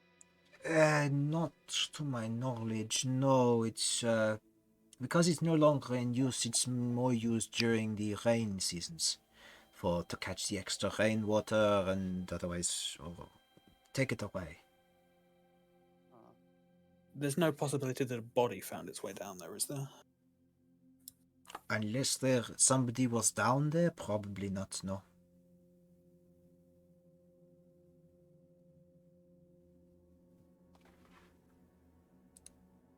I want to explore every route that is a potential. I can't advise you where to go, but if you're doing this, there are plenty of avenues we haven't explored. I can get you some records to look at regarding the initial things that happened. I can potentially get you in contact with the daughter who lost her friends and brother. But I don't know much else I can do. It would mainly be on your investigations. I can help to a certain degree, but only by so far. No, that would be helpful. All the records and trying to get a statement from the witness. All the records might be hard to acquire, though a lot of them have fallen behind since we got overwhelmed. It was more the initial records, in fairness. The more recent ones, I mean, there are probably more witnesses to the recent ones than the historical ones. So yes. The historical ones would be most useful because I can review them and see if there's any underlying features that seem to be repetitive amongst them all. Right. That is, I can get that for you. Thank you. Looks over at the professor, looks over at Alistair. Is there anything else you needed help with? You two, Cat and, Romulus. You two were here on behalf of the Cataloguers, so I imagine you'll refer to Alistair should you need any more contact. Yes. Vinny, was it? That's me. And your small friend, you were just here to help? We came in on one of the caravans, delivering supplies, but I decided to see if I could be of more use elsewhere. Thank you very much for that. if we've got the supplies, we can start treating more people, and hopefully the number of infected will go down. We can hope. I was also interested in speaking with someone, Vincent. Is it Vincent Cunningway? That would be me. Yeah. If things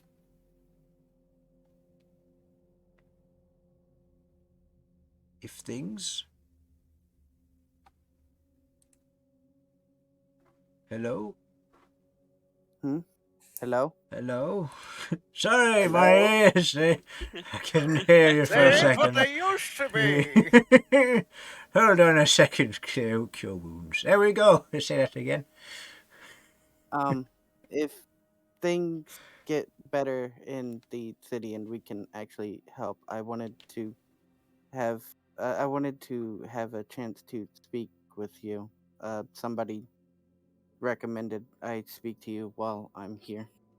Right. That should be fine. Yes, I can arrange that sort of thing easily. Yes, once the workload has gone down, I'm sure I can make some time for that sort of thing. And you two, looking at Lloyd and Damien, and you were here for... Lloyd, did you have anything to ask? Besides, we needed checking. We were involved in the attack yesterday. Yes, sorry, yes.